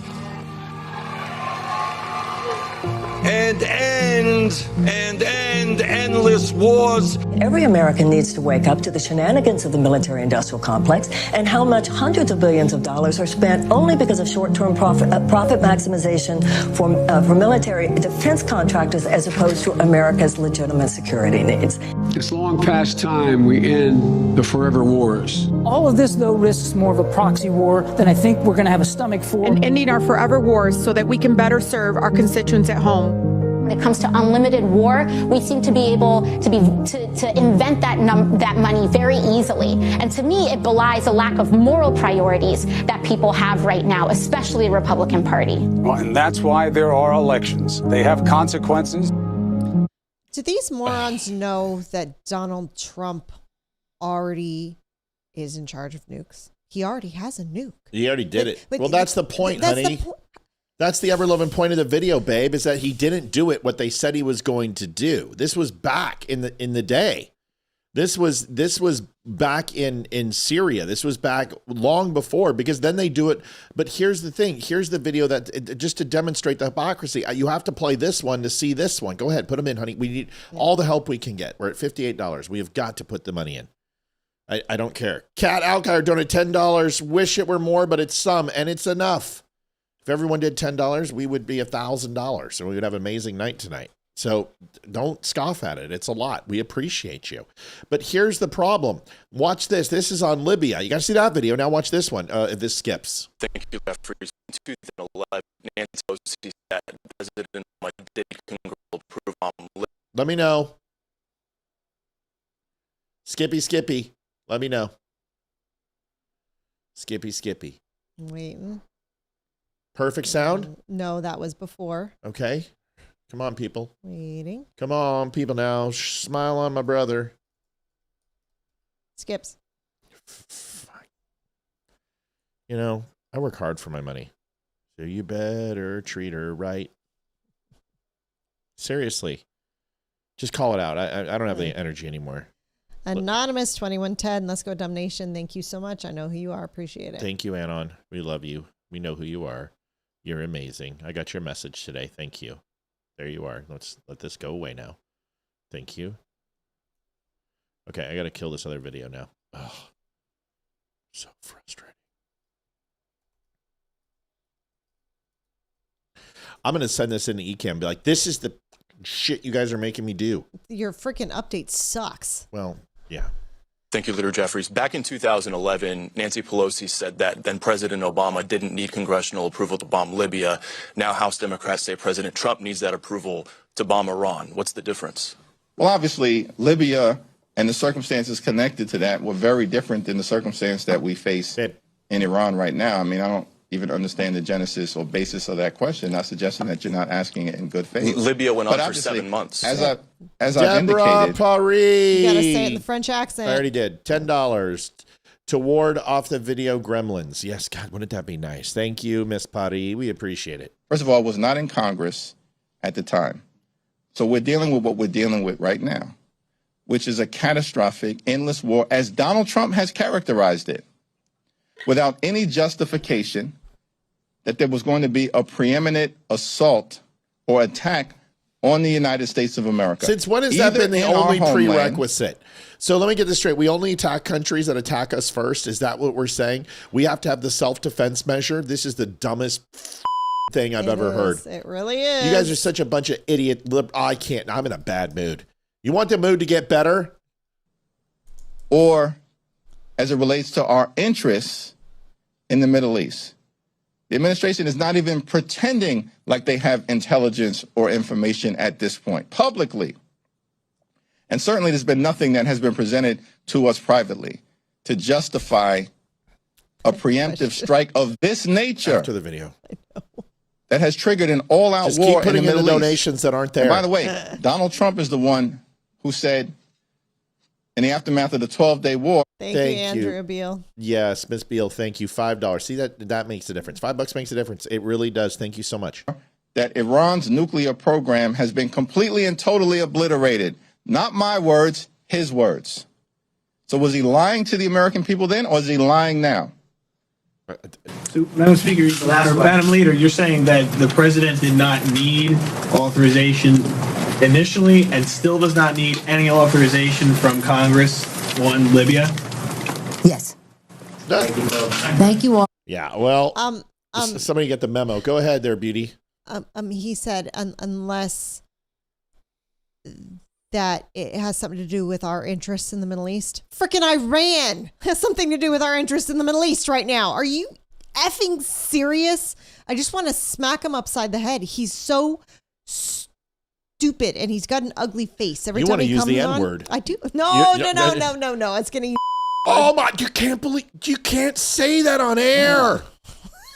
I can Olivia, you can't call him that. Did you read her lips? Did you hear what she just said?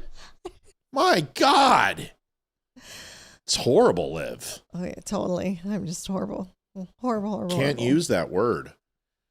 Well, I've preemptively did this because I know what's going to happen. Here it is. By the way, I talked about this last night. I talked about Donald Trump and the language that he used about annihilating the civilization of Iran. Remember? Mm-hmm. And what did I tell you? I told you. He is using the same language and vernacular. Why do all Intel people know this shit? You know what I mean? It's like Sarah Adams from Sean Ryan's show, Sean Ryan's podcast. She's ex-CIA. And Lyra and I told you the same thing last night. It's almost like what we say is true. Listen to this. This is what Sarah had to say about Trump's text. Let me know if it skips. Thank you, Kirsty. Kirsty Worthen donated $10. Kirsty's first time. She's been on Rumble for quite a while. Well, thank you for the donation. $10. See, it makes a difference. That's huge. We appreciate you. Thank you. Can you guys hear this video? Skipping. Luckily, I cannot wait to see this email to Camp tomorrow. Oh, I'm going to light them up. Oh, yes, you are. I mean, seriously, it's like, dude, I don't pay the amount of money I pay you guys for this shit. You know what I mean? It's absolutely ridiculous. I understand it's a codex problem, but I mean, fix it. You know what I mean? And they know it's a problem. You got to call these out, Liv, when I'm working. Yep, I will. Joanne Townsend, thank you, Matt and Olivia. I hope this helps. It absolutely does. Thank you so much, Joanne. Every bit helps. Every bit helps, especially tonight. We're going to have to limp across the finish line, folks. Like, I have a feeling tonight, unless we have a massive... Where are those Chuck and team? I haven't seen Chuck in a while. I think they went on a trip. Oh, that's right. Did they go to Italy or something? Europe or something? No, they went on a cruise. Yep, they're on a cruise. Okay. Send it back. All right. Listen to this. You guys heard this. Here it is. Today, Trump put out the message apparently to end all messages, and all it was a threat to the Iranian regime, and it was used in the way the Iranian regime has always spoken to America. They say pretty much every day, death to America. But whoa, whoa, whoa, if you imply death to the Iranian regime, it's like pearl clutching all over the place. I mean, it's a little ridiculous. Remember, Trump used the same tactic when he was speaking to little rocket boy over in North Korea, and it did work. So, everyone needs to stay patient, and the Iranian regime really needs to know that after 47 years, our patience has ended. Today, I love her. Mm-hmm. And I know she's on Sean's show. Hopefully she gets sick of Sean Ryan, like now literally hating on Jews every 5 minutes, because she doesn't tolerate that shit. And Sean's pissing me off, but it is what it is. I mean, he gets to have an opinion. It's just like, make it educated, Tarloff, Jessica Tarloff on the 10-point plan. This has been going around. We had a 15-point plan, and then Iran sent back a 10-point plan. And everyone's like, this plan is real, and the United States is considering it. Bullshit. Give me a break. And for her to espouse this stuff, you know me, I defend Jessica Tarloff because she's hot. But enough. It doesn't excuse her. Right. This is unacceptable. Like, you are literally up there, you're lying your ass off. I wonder if I should even try this, if it's even going to... I'm going to try to see if it works. Let me know. Bing. There is no ceasefire. I was watching coverage of this last night, flipping around, obviously watching your show, Jesse, and then perusing some other. I'm just waiting. It's fake. It's fake. Doesn't work, Matt. Not fake, but it doesn't work. Tell me. Seems good. Oh, God, thank you. Told you it's the verticals. No, because these are skipping too. Here we go. Reality that there is no ceasefire. I was watching coverage of this last night, flipping around, obviously watching your show, Jesse, and then perusing some other channels. And there were split screens between, White House announces ceasefire and missiles raining down on the Israelis. We knew that Israel was sending rockets back to Iran. We know what today has looked like in Lebanon with what the Israelis are doing there. It's one of the highest death toll days. So the ceasefire was a complete fiction.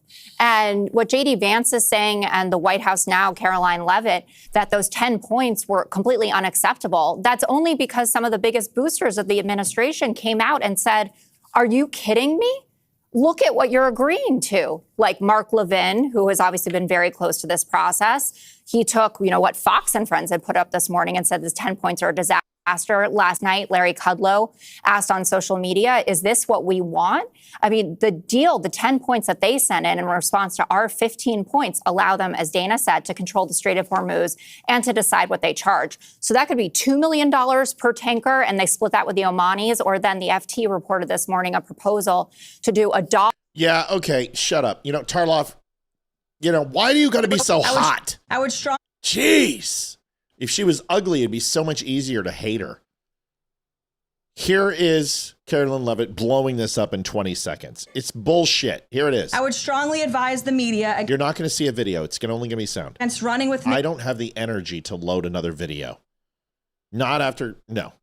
I would strongly advise the media against running with narratives that have no basis in fact. What Iran says publicly or feeds to all of you in the press is much different than what they communicate to the United States, the president, and his team privately. Never underestimate President Trump's ability to successfully advance America's interests and broker peace. I would strongly advise the media. There you go. That's all you need to hear. Trump's denying it. Everybody's denying it. This 10-point plan is bullshit. It's AI. They lie to their own people. What makes you think they're not going to lie to the American people? You guys just keep mopping it up, man. Mopping it up. Wait, what did I just spend?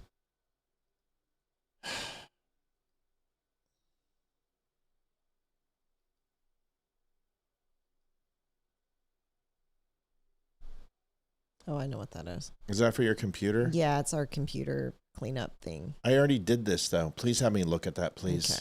God. Great. So the show, we made $40 tonight. I'm out. I need to. Oh, God. I am so not happy right now. Not happy. Can't stand nights like this. Hassan Piker is evil. You guys know who Hassan Piker is. You guys remember with a dog.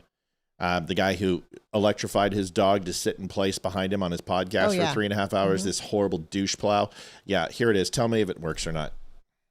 Here's some of what he actually has said about the depravity of the October 7th terror attack, the deadliest. Good or bad? Good or bad?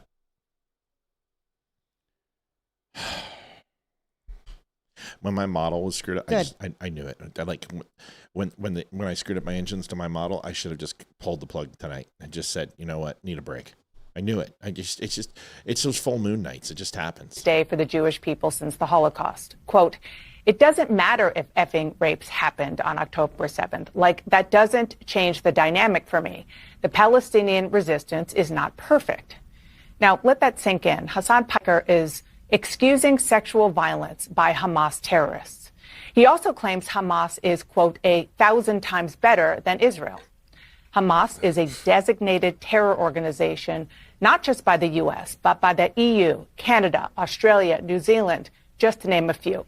And here's what Piker said about the horrors of September 11th, 2001. America deserved 9/11, dude. F it. I'm saying it. Like, we fucking totally brought it on ourselves, dude. Holy shit. We did. We fucking did. Okay, I'm going to... No. I need to chime in on this. Okay. This one's mine. Okay. I'm always willing not to let it be and just... No. You know what? You're not wrong. We probably deserve 9/11.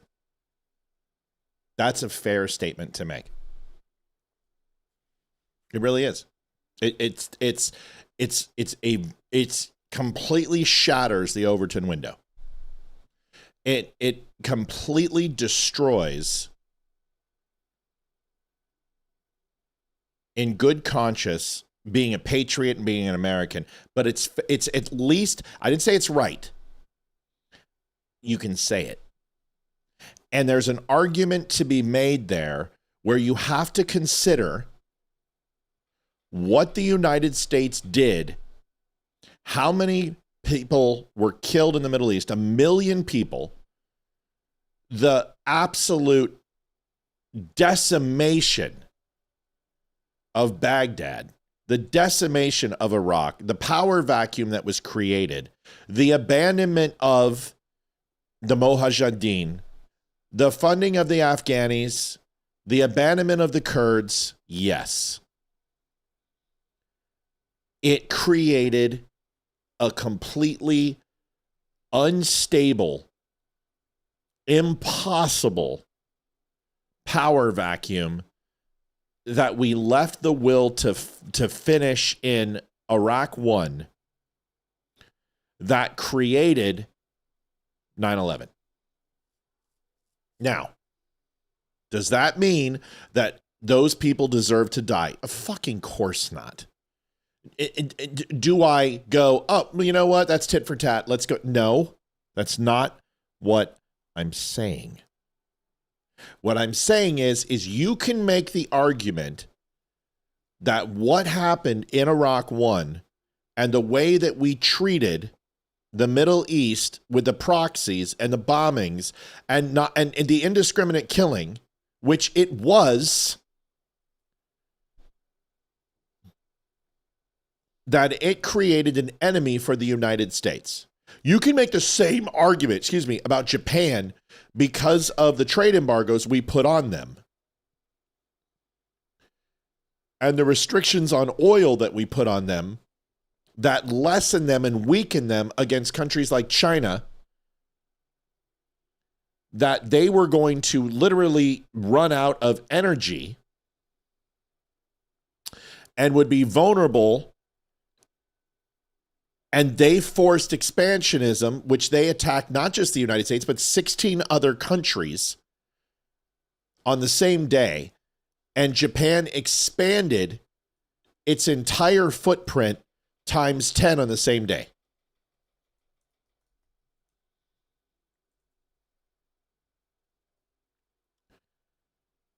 You can say that. And Pearl Harbor happened because the Japanese had no choice. But it doesn't mean that it's right It means you can say it. Unlike you could say the Nazis were justified for killing Jews because the Jews are greedy. Holy fuck. That argument is the dumbest argument ever. You're an idiot. And you can't even say that with a straight face because it's no bearing in reality or historical fact. You can say the United States was asking for 9/11 to happen and allowed it to happen with failure of intelligence and horrible geopolitics and supplement of war and created a power vacuum that caused this. You can say that historically. You can say that the Japanese and the throttles that we put on the Japanese put us in a situation that gave the Japanese no choice. But that doesn't mean that you condone it. It doesn't mean you embrace it and go, this is great. Like Hassan Piker, who enjoys the fact that Americans died that day. The guy is a fucking degenerate, but he can make that argument. What I don't understand is why nobody will challenge him on that argument. Why nobody will say, why do you dismiss that Islamic extremists is actually a real thing? Why can't you condemn that?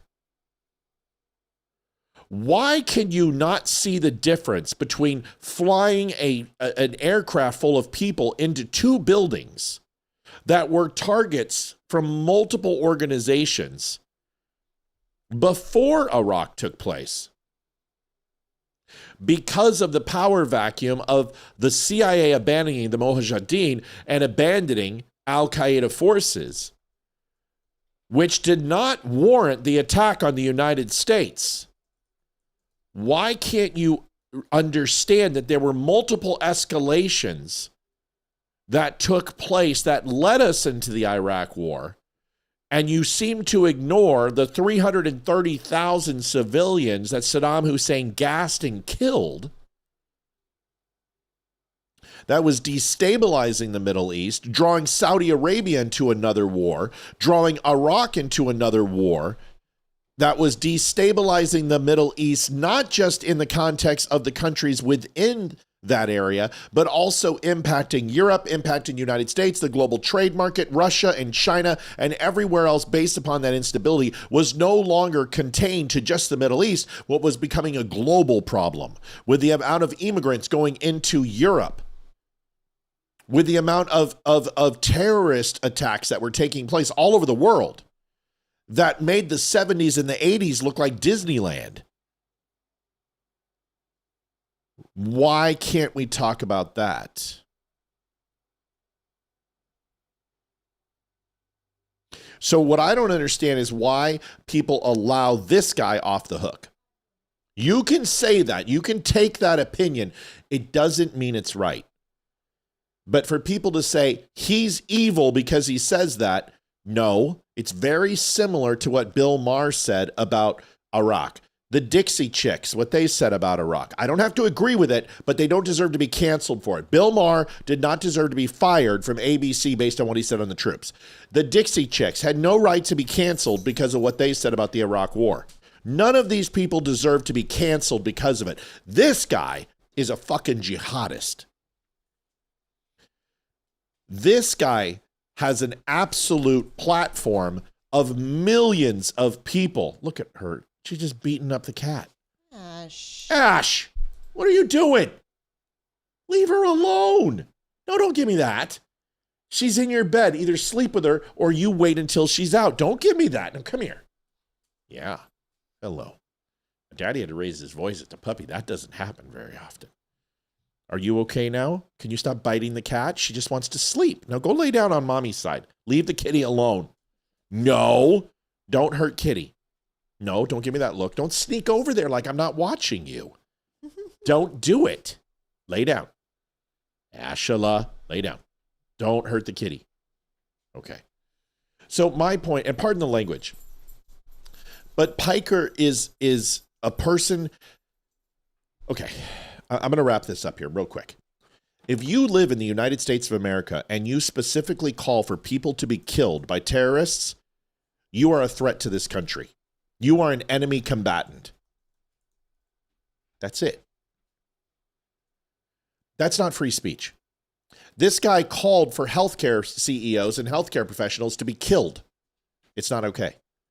It's not. There is a difference between saying something that's controversial, which is 9/11, the United States was asking for it. Okay, you can make that argument. But what you don't get to do is to encourage other attacks like that or invoke your use of free speech to radicalize other people. This guy is as bad as having a channel dedicated to Hamas, and he should be shut down immediately. Once again, I will defend Bill Maher. I'll defend the Dixie Chicks. I think the Dixie Chicks got absolutely and they could use it, but they didn't deserve. But what they said is like tame compared to what people say these days. Like we say worse on this show. So this is the difference between me and Hassan Piker, is that I'm not encouraging people to kill other people based on their political ideology. This guy is just a wacko. This guy believes that socialism, the best commonality between socialism that he can come up with is China. Dude, the CCP and the Maoist portions of the party embraced capitalism in the 90s and the 2010s up until about 2014.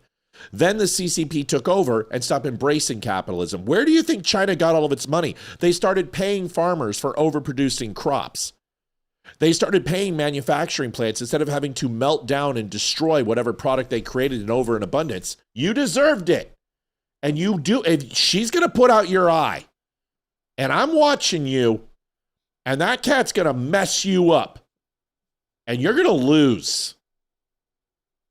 You're going to get beat by a 7.5-pound cat. Don't you pretend that you don't know. Why are you hiding behind the bags if you don't know what I'm saying? Why are you avoiding my contact with Dad? Oh. Should take a picture of that.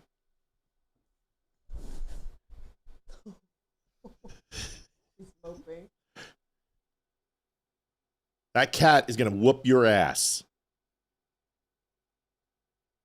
All right. I'll send it to you. She's moping. So it comes down to this. Just all the hyperbole and frustration in my voice is I don't mind if somebody says something that pushes the Overton window or breaks it. I don't mind. In fact, I don't mind. There's that is our dog moping. She knows she's in trouble. She's moping right now. I didn't even mind when Joe made the comment about we should eradicate all Muslims. That pushes the Overton window. And it's the fact that he got mad at us because we won't agree with him. Yeah, and that's the childlike behavior. Right. And then he goes, well, you guys agree with pedophilia. And it's like, dude, no, we don't. How many fucking times do we have to say, you are such an ass, Ash? She got the bed. We love you, Yenny. Yenny kicked your ass. Just saying. Ash got the bed. So anyway, sorry to break up the show. That's it. I just wanted to get that out there. You know what I mean? Yes. Maddie, thank you so much. $100. Channeling my inner Jewish schmeckles. You need to put a 7 on that and a 0, but that's okay. We'll call it good. It's tonight. That helps tremendously. Bad night tonight. All around. Carolyn Levitt brought out the claws on Moral High Ground tonight. This was interesting. I can't believe that paddle.com. We got to check it. I think it came out twice. Yeah. Carolyn Levitt on Moral High Ground. It cleans. Liv called out. That would be Paul Rivera. Wish I could do more. You guys are doing great with the glitches. You're doing great, Paul. Half of it's us joking, but we appreciate you. Let me know if it's clean.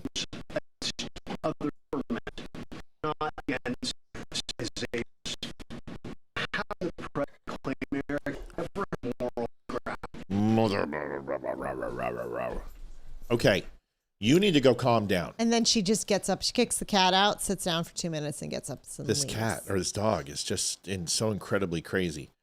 It's okay. We're getting it. We're getting it. Carolyn Levitt, Moral High Ground. There it is. Holy crap, that's bright. I just bled my eyeballs. Thank you, Anonymous. Hello, Matt and Olivia. Great show minus the sound issues. Sorry for you. Yeah, it's okay. We're handling it. This is like 5 nights in a row, and I'm not happy. But thank you for this Ecamm update was supposed to be amazing. It is amazing.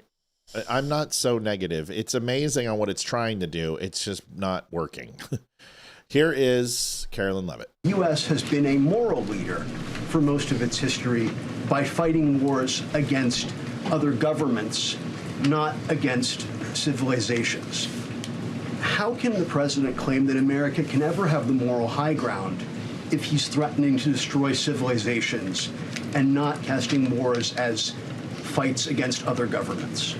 Andrew, I think you should take a look at the actions of this president over the course of the past 6 weeks and the actions of our brave men and women in our United States military who have taken out essentially taken out the military of a rogue Islamic regime that has chanted death to America for 47 years, that has killed and maimed thousands of American soldiers over the course of the last 5 decades. The president absolutely has the moral high ground over the Iranian terrorist regime, and for you to even suggest otherwise is frankly insulting. Is it still choppy? Caroline, Go ahead. with all due respect, Go ahead. It's impossible to be choppy. Just given what we've U.S. So, Liv, your thoughts on this? I mean, they just, I know they've got to ask the question, right? And listen, I understand the civilization thing. The tweet was not, it was not full of decorum. It wasn't presidential. We all wish that he would be, but he's not. We know who he is now. Does it surprise anyone? I mean, the tweets he makes. I mean, it shouldn't. And here's the thing. Here's the thing that people are pissed about the tweet and what he said about blowing up the bridges and the electrical plants or whatever it was. They're more pissed about that and what he said than they are about the Iranian regime putting women and children across all of the bridges and surrounding all of the electrical plants. Right. And no one cares about that. Right. But they care about the mean words that the bad orange man said. They don't care about the Iranian regime killing thousands of protesters. 40,000 They didn't do that. 3 days. They didn't do it. Oh, yeah. They didn't do it. They're harmless. They didn't do it. No, no. It's a slap on we need the to see the wrist. bodies. Mm-hmm. So just give me a break with your freaking stupid selective outrage. Will you file that email away so I can stop seeing it? It's really upsetting my day that we're losing money tonight because of that charge. I just wasn't ready for that charge. I didn't see it. I think it already came out. You guys remember the leaker? Well, we've got some information. I'm sure the audio is bad. Just let me know. We talk first and now and so leak thing. Let me know. Is the audio good or bad?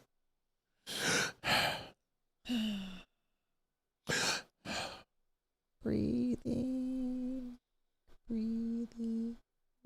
Is that bad sound again? Let me see. I'm waiting for somebody on Rumble to tell me. Rumble people, let us know. Folks, 25582, we're... Yes, bad sound. And the hits just keep on coming. If there's that big giant donor out there, it's like, I've been waiting for the Donut for Emmy show to help them out. This is the night. We need it. We need it. It's just like ball strike. Ball strike. Leave. Let me see what time I gotta leave. You got to leave too? Yeah. This is just getting worse. Here it is goes. FBI and our partners have arrested a former SOCOM employee. This pisses me off. Like, this right here pisses me off. This pisses me off. A former SOCOM. Like, this frustrates me. Special Operations Command, who supported our top-level military warfighters for allegedly transmitting classified information to a member of the media. Outstanding work by FBI Charlotte and FBI Counterintelligence Espionage Division, as well as our Justice Department. Let this serve as a message to any would-be leakers. They're working these cases. Will not tolerate those who leak. Dude, what type of shitbag do you have to be to leak information that puts your fellow brothers and sisters in jeopardy? What in the name of God? Dude, you are a disgrace. Yeah. You are a disgrace. As a person who worked with NSWAG, as a person who has worked with the communities, as a person who has worked with SOCOM, you are a douchebag. And honestly, I hope you never see the light of day. I hope they make an absolute example of you to the nth degree. I think you should get 20 years in Leavenworth. 20 years. And you know what they do to people who do this type of crap? This is like pedos in general pop. They don't do very well. Leakers and people who betray their country, they're not big fans of in prison. But dude, the clearance you have to be a member of SOCOM, for a person who is an intelligence representative, your background and your clearances have to be impeccable. Have to be absolutely impeccable to work with those operators. And for you to put their lives in jeopardy, you should be absolutely ashamed of yourself. What is SOCOM? Already answered.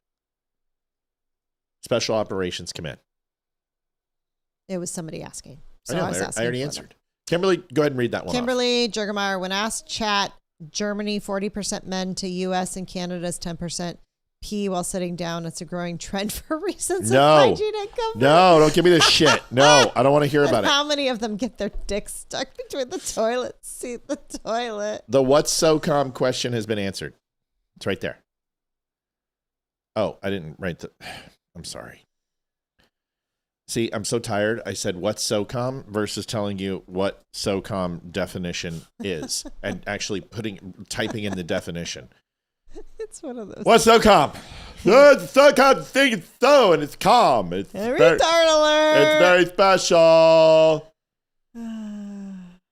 Sorry, I'm writing it down. It's one of those nights. There you go. What's SOCOM? SOCOM! SOCOM is what SOCOM is. Uh-oh, retard alert. Retard alert, class. Democrats piss me off. Wank.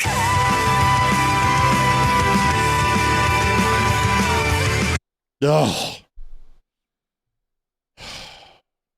SOCOM, Special Operations Command. Like MARSOC. $30 more. What?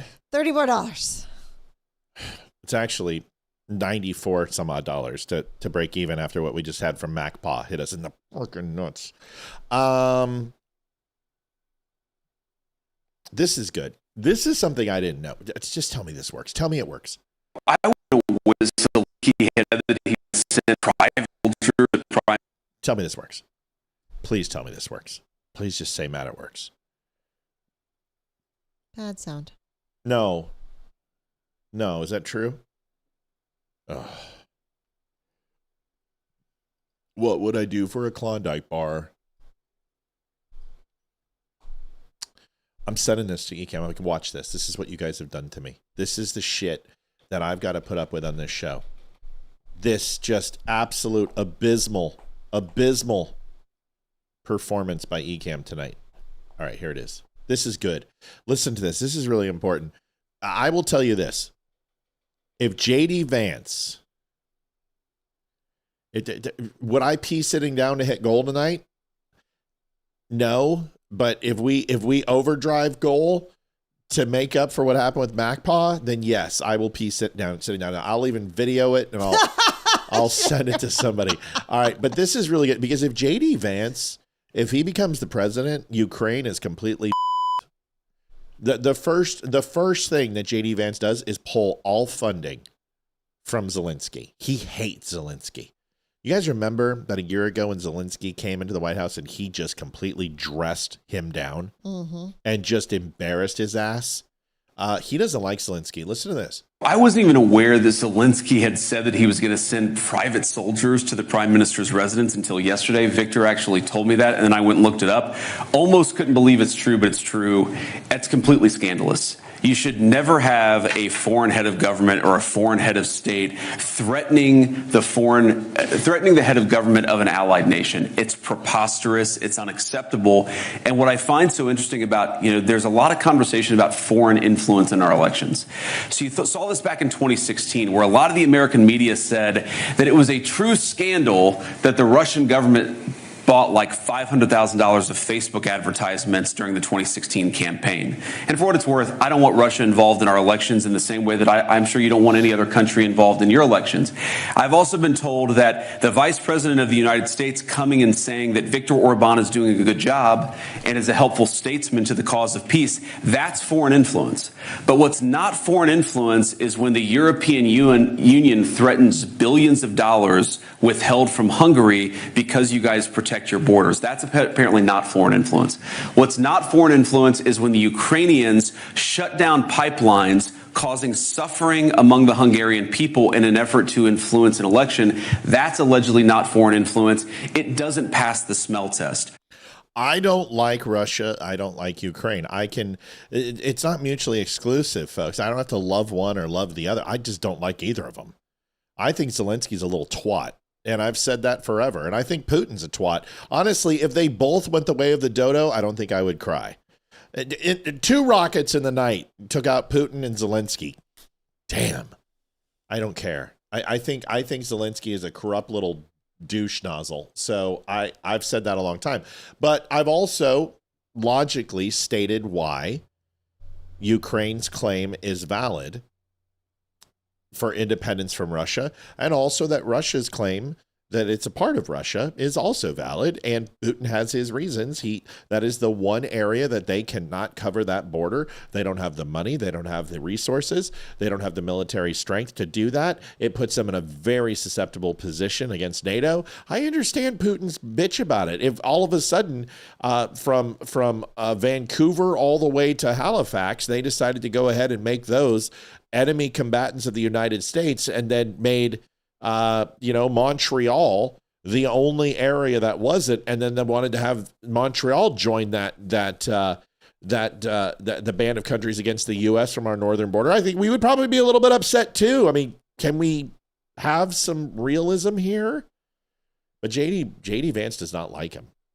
One of the last ones tonight, folks, and I'm not even going to say it. It's just a shitty night. Shitty, bang, bang. Okay? Shitty, bang, bang. I know that this woman makes my life miserable now. God, you know what's funny? The more hatred towards Jews, the uglier she's getting. And she is a bitch with a capital CUNT. You know what I mean? I don't understand what happened to Megan, but tell me if this breaks up. Of course it's going to break up. Okay, can you guys hear that? Just please tell me yes or no, whatever. Just Christy, is that working? Kirsty?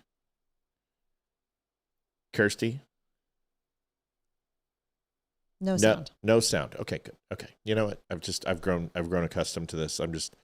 Nothing surprises me anymore. Here it is. But you know what? I'm letting Liv take this one because I'm afraid that I'm going to call her a name that you shouldn't call a woman. Because you know what? At this point, I think I was on the Megan train, but now I'm on the fuck train. Like, one used to be a physical anatomy lesson, and now it's more like get hit by a bus type feeling with her. Listen to this. This is ridiculous. This woman doesn't understand. She said yesterday, I may disagree with Trump, but I could never vote for a Democrat. I would vote for Trump again. And now today it's this. It's like, lady, get your shit together. Listen to this. This is insane. I mean, I don't know about you, but I am sick of this shit. I'm sick of it. Can't he just behave like a normal human? I mean, honestly, like the president, 380, yes, shut up. Fucking shut up about that shit. You don't threaten to wipe out an entire civilization. We're talking about civilians just casually in a social media post. You know, like I am the first to try to understand Trump and his strategy and to not freak out over his weird social media posts and language that is loose and incendiary. Truly, I've lived with it for 10 plus years. I learned it the hard way when I was on the receiving end of it for 9 months. And truly, I think that was a gift to me in many ways because it helped me really come to understand what he does with his social media. But this is completely irresponsible and disgusting. This is wrong. It's wrong. He should not be doing it. I don't care that it's his negotiation tactic is to kill an entire country full of civilians, men, women, and children. Come on. An American president? Oh, so that the Strait of Hormuz will be opened? It's just wrong. It's not hard to say it. It's not hard to recognize it. I wish he would stop doing this. Like, he can't negotiate without doing this. What does that say about him? What does that say about the position that our country is in right now in these negotiations? He's got to say this. He can't be a dignified, strong leader without threatening a bunch of war crimes. Oh God! Like what is he? Genghis Khan? Like what is he trying to do? I can't stand it. And why can't he do it with strength, threats? Sure, go for it. That don't diminish and demean the United States of America in this way. There's one thing. You told no, me. one thing. It's yours. Just let me say just 10 seconds. I always know when she's on her period because she wears black and she says the dumbest shit ever. There. See? That was easy. I was going to say, why can't you exist without being a complete see you next Tuesday? I'm going to kill the cat. I'm going to just running. That's my opinion. She knocked over my coffee. Megan, is off her meds. She needs to fix them. I understand. She's lay off the Ozempic. No, I understand menopause really sucks. It makes does. you go a little crazy. It does. But you need to get your shit under control, Megan, because seriously, one day you're here, the next day you're here. One day you're wearing a freaking turtleneck up to your eyes. The next day you're freaking letting your boobs hang out. One day you're all prim and proper, like I'm Little Miss Christian Goody Two Shoes. The next day you're dropping F-bombs and saying shit all over the place. Freaking make up your mind. Thank you. It's and so I nice would to happen hear. to agree that every single time she opens her mouth, she's getting uglier and uglier and uglier and Thank uglier. you. And I used to think she was beautiful, and now she's like Candace. I used to think Candace was an amazingly beautiful woman, and now every time I see her, I just want to throw up. Megan is on that list for me. Megan. They used to be like listen. Listen. Candace and Megan used to be like Jell-O pudding pops, vanilla and chocolate vanilla pudding pops. At some point, do you remember those chocolate and you would bite into it and it was like crumbly something? Is it like an ice cream or a no? cookie? It was a cookie. It was and you would open it and you would break it apart and it was covered in chocolate. And it was like an eclair without the white stuff in the middle, and it was like a cheap ass like Debbie's or Hostess. Was it like a ding dong? No, worse. Ding dongs were decent. This thing was sold like that, and when you bit into it, it tasted like. Was it the one that had the little white squirrelies on the top, the chocolate frosting? That's a ding dong. Oh, I don't know. No. Look it up. I don't know what to tell you, but you bit into it, it was like wax, and it tasted like rotten ass. I don't know. That is where Candace and that is where mine, Candace, and you gotta type it in. Not Whoppers. Moon pie. Maybe a moon pie. Maybe. It's gotta be moon no, pie. it doesn't have to be a moon pie. Will you please research? It's one of your roles. It's not like you're having to put in donations tonight. We're really slow. Is it a moon pie? Look it up.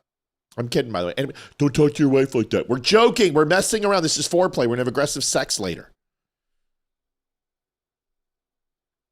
No, moon pies were good. Nope. That wasn't it. Moon pies were good. No, it wasn't a moon pie. Crips? What are look up Star Crypt. No, it wasn't a ho-ho. It wasn't the one with pink coconut. It was inside. It was almost like a vanilla cookie. 70s. A bread-like thing with chocolate around it. And it was not good. It may have had marshmallow in the middle. It may have, but they weren't good. They were horrible. Star Crunch? I don't know. We're going to have to find this. Someone's going to figure it out. Cream covered. It's coated with chocolate. Was it like chocolate cake or just? No. It was like an eclair, but without the good, like an eclair was good and soft and delicious. Star Crunch. Look up Star Crunch. Everyone keeps saying Star Crunch. Okay. Sounds like a chocolate moon pie. Show me a picture. That's what said. All right, let me look. Picture of Star Crunch. And then I gotta go. It wasn't a Star Crunch. Aha! I think I found it. There's a warning from the Virginia Health. That's how bad these things were. That's the one we just showed you. Yeah, well, like several. I can't see with my contacts. Don't get all grumpy with me, Megan. Don't you dare! Jeez. Don't you dare call me that. That's what it was. worse. This thing sucked. This thing, it looks good, but it's not. It tasted, but the moon pies were decent, but there was another brand of them, and there was no hardly any marshmallow in it, and the actual thing on the outside was chewy and it was horrible. Snowballs! I remember them. Snowballs were awful. I hate them. That's what it is. These things suck. They were the devil. We got one. What are we gonna do on donations? E can help, but I got one. All right, last one. no. Just let E do it. Okay. We're good. Just tell E to come in. And, I'll stay on until we hit it. I'll stay on until I love you. I love you too. Have a good one. Thanks. Those are not good. It doesn't matter. Megyn Kelly and Candace Owens do not look like they used to me, because it's what comes out of them that makes them ugly on the inside and outside. I'm just saying. That's just my opinion. You don't have to agree with me. That's just what I think. It's what I think. And I just can't stand people like this. I can't stand the black pillars. I can't stand the grifters. Knockoff moon pie. That's what it is. It's a knockoff moon pie. But they were thicker. And they were kind of oval. Not oval, but they weren't as good as moon pies. I know what a moon pie is. Moon pie was good. Oatmeal had moon pies without the chocolate. Those were good too. They were oatmeal moon pies. Those were good. But this, you bit into it and it was like, I can't put my hand on it because I only had it twice and I hated it. Hated them. Yeah. Anyway. Nick Freitas dismantles liberal on voter ID and immigration. It's actually really good. Tell me this works.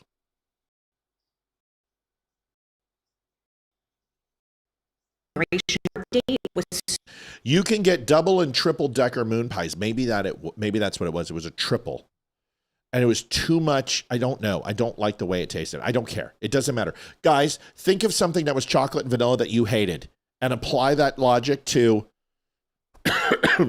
vanilla and chocolate pudding pops. No sound. Of course not. Of course not. Why would I expect anything less on the last video of the night?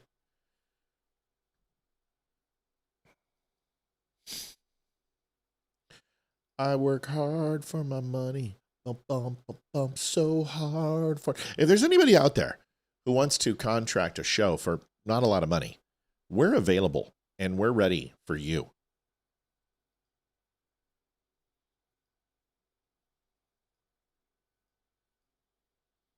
Okay. Skipping. This is Nick Freitas, everybody. I love Nick Freitas. He's like my brother from another mother, and he doesn't know it. But I do really enjoy his takes. Smart dude. Here it is. Last one of the night, folks. We're going to get him in. Majority of illegal immigrants that are documented on record, the reason that they are documented as illegal is because they came in on visas that expired because their legal immigration court date was so far behind, because we have only 70 court immigrations in the entire country. And because they can't get a court date on time, their visas expire. And the second that they expire, then they are treated as legal immigrants. I understand that it might be frustrating to come here with a legal visa and then not be able to get your court date and have to return. But that's the law. Malomars. I think that's what it was. Oh, now I need to see. Malomars. That's it. Those things. That's the one. That's what it was. Hit the button, will you?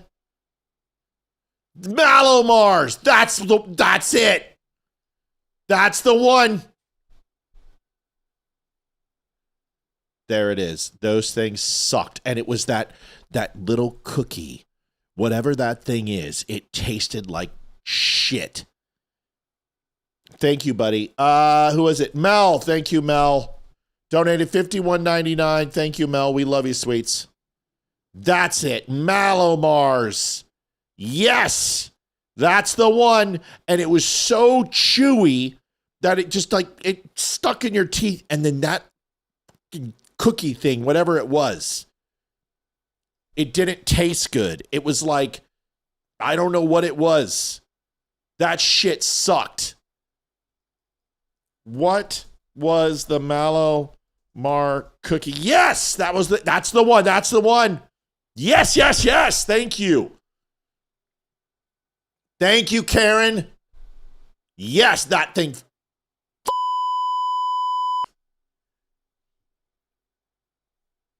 It said it was a graham cracker. It was not a graham cracker. It didn't taste like a graham cracker. It was weird, and it tasted like wax, and it was horrible.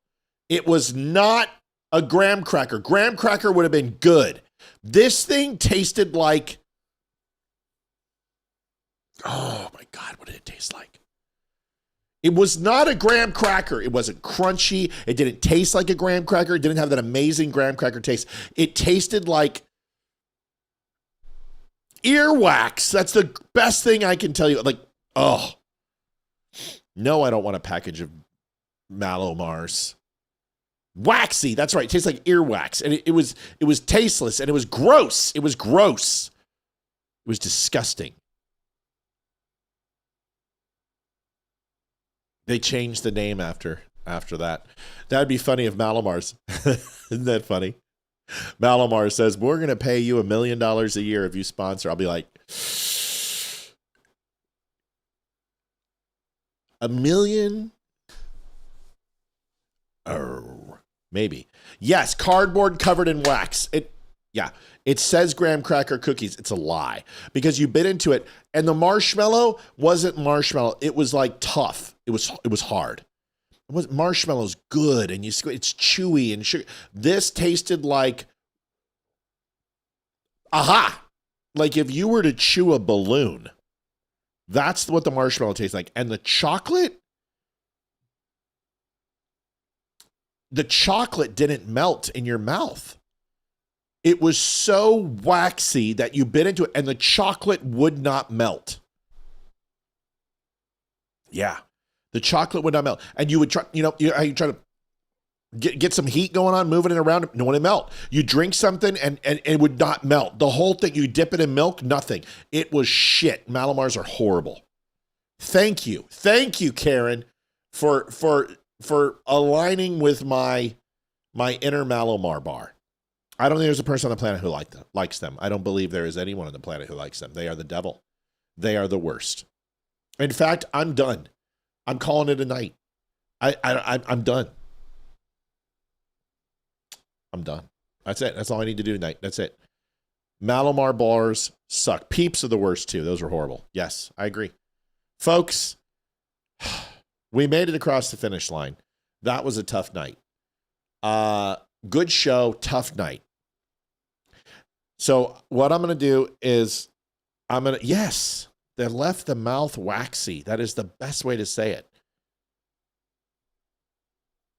It's the best way to say it. You bit into that thing and you were expecting a moon pie, or you expecting, like Cinnamon Toast Crunch or graham crackers or Teddy Grahams. No, it was this, everything was wrong. Everything was wrong. Everything was wrong about it. It was like if aliens came down and they're like, we need to make a delicious treat that Americans will eat based on the description.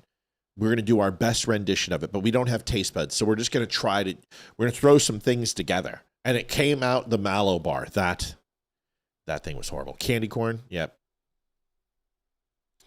No, man, I'm telling you.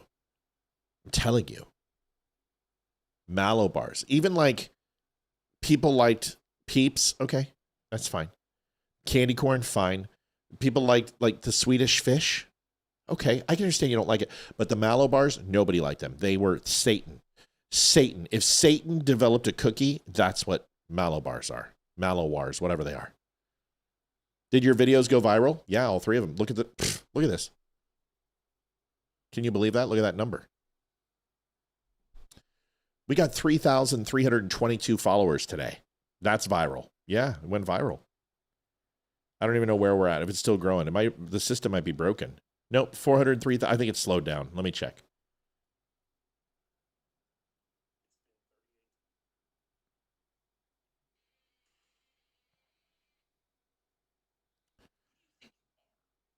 Yeah,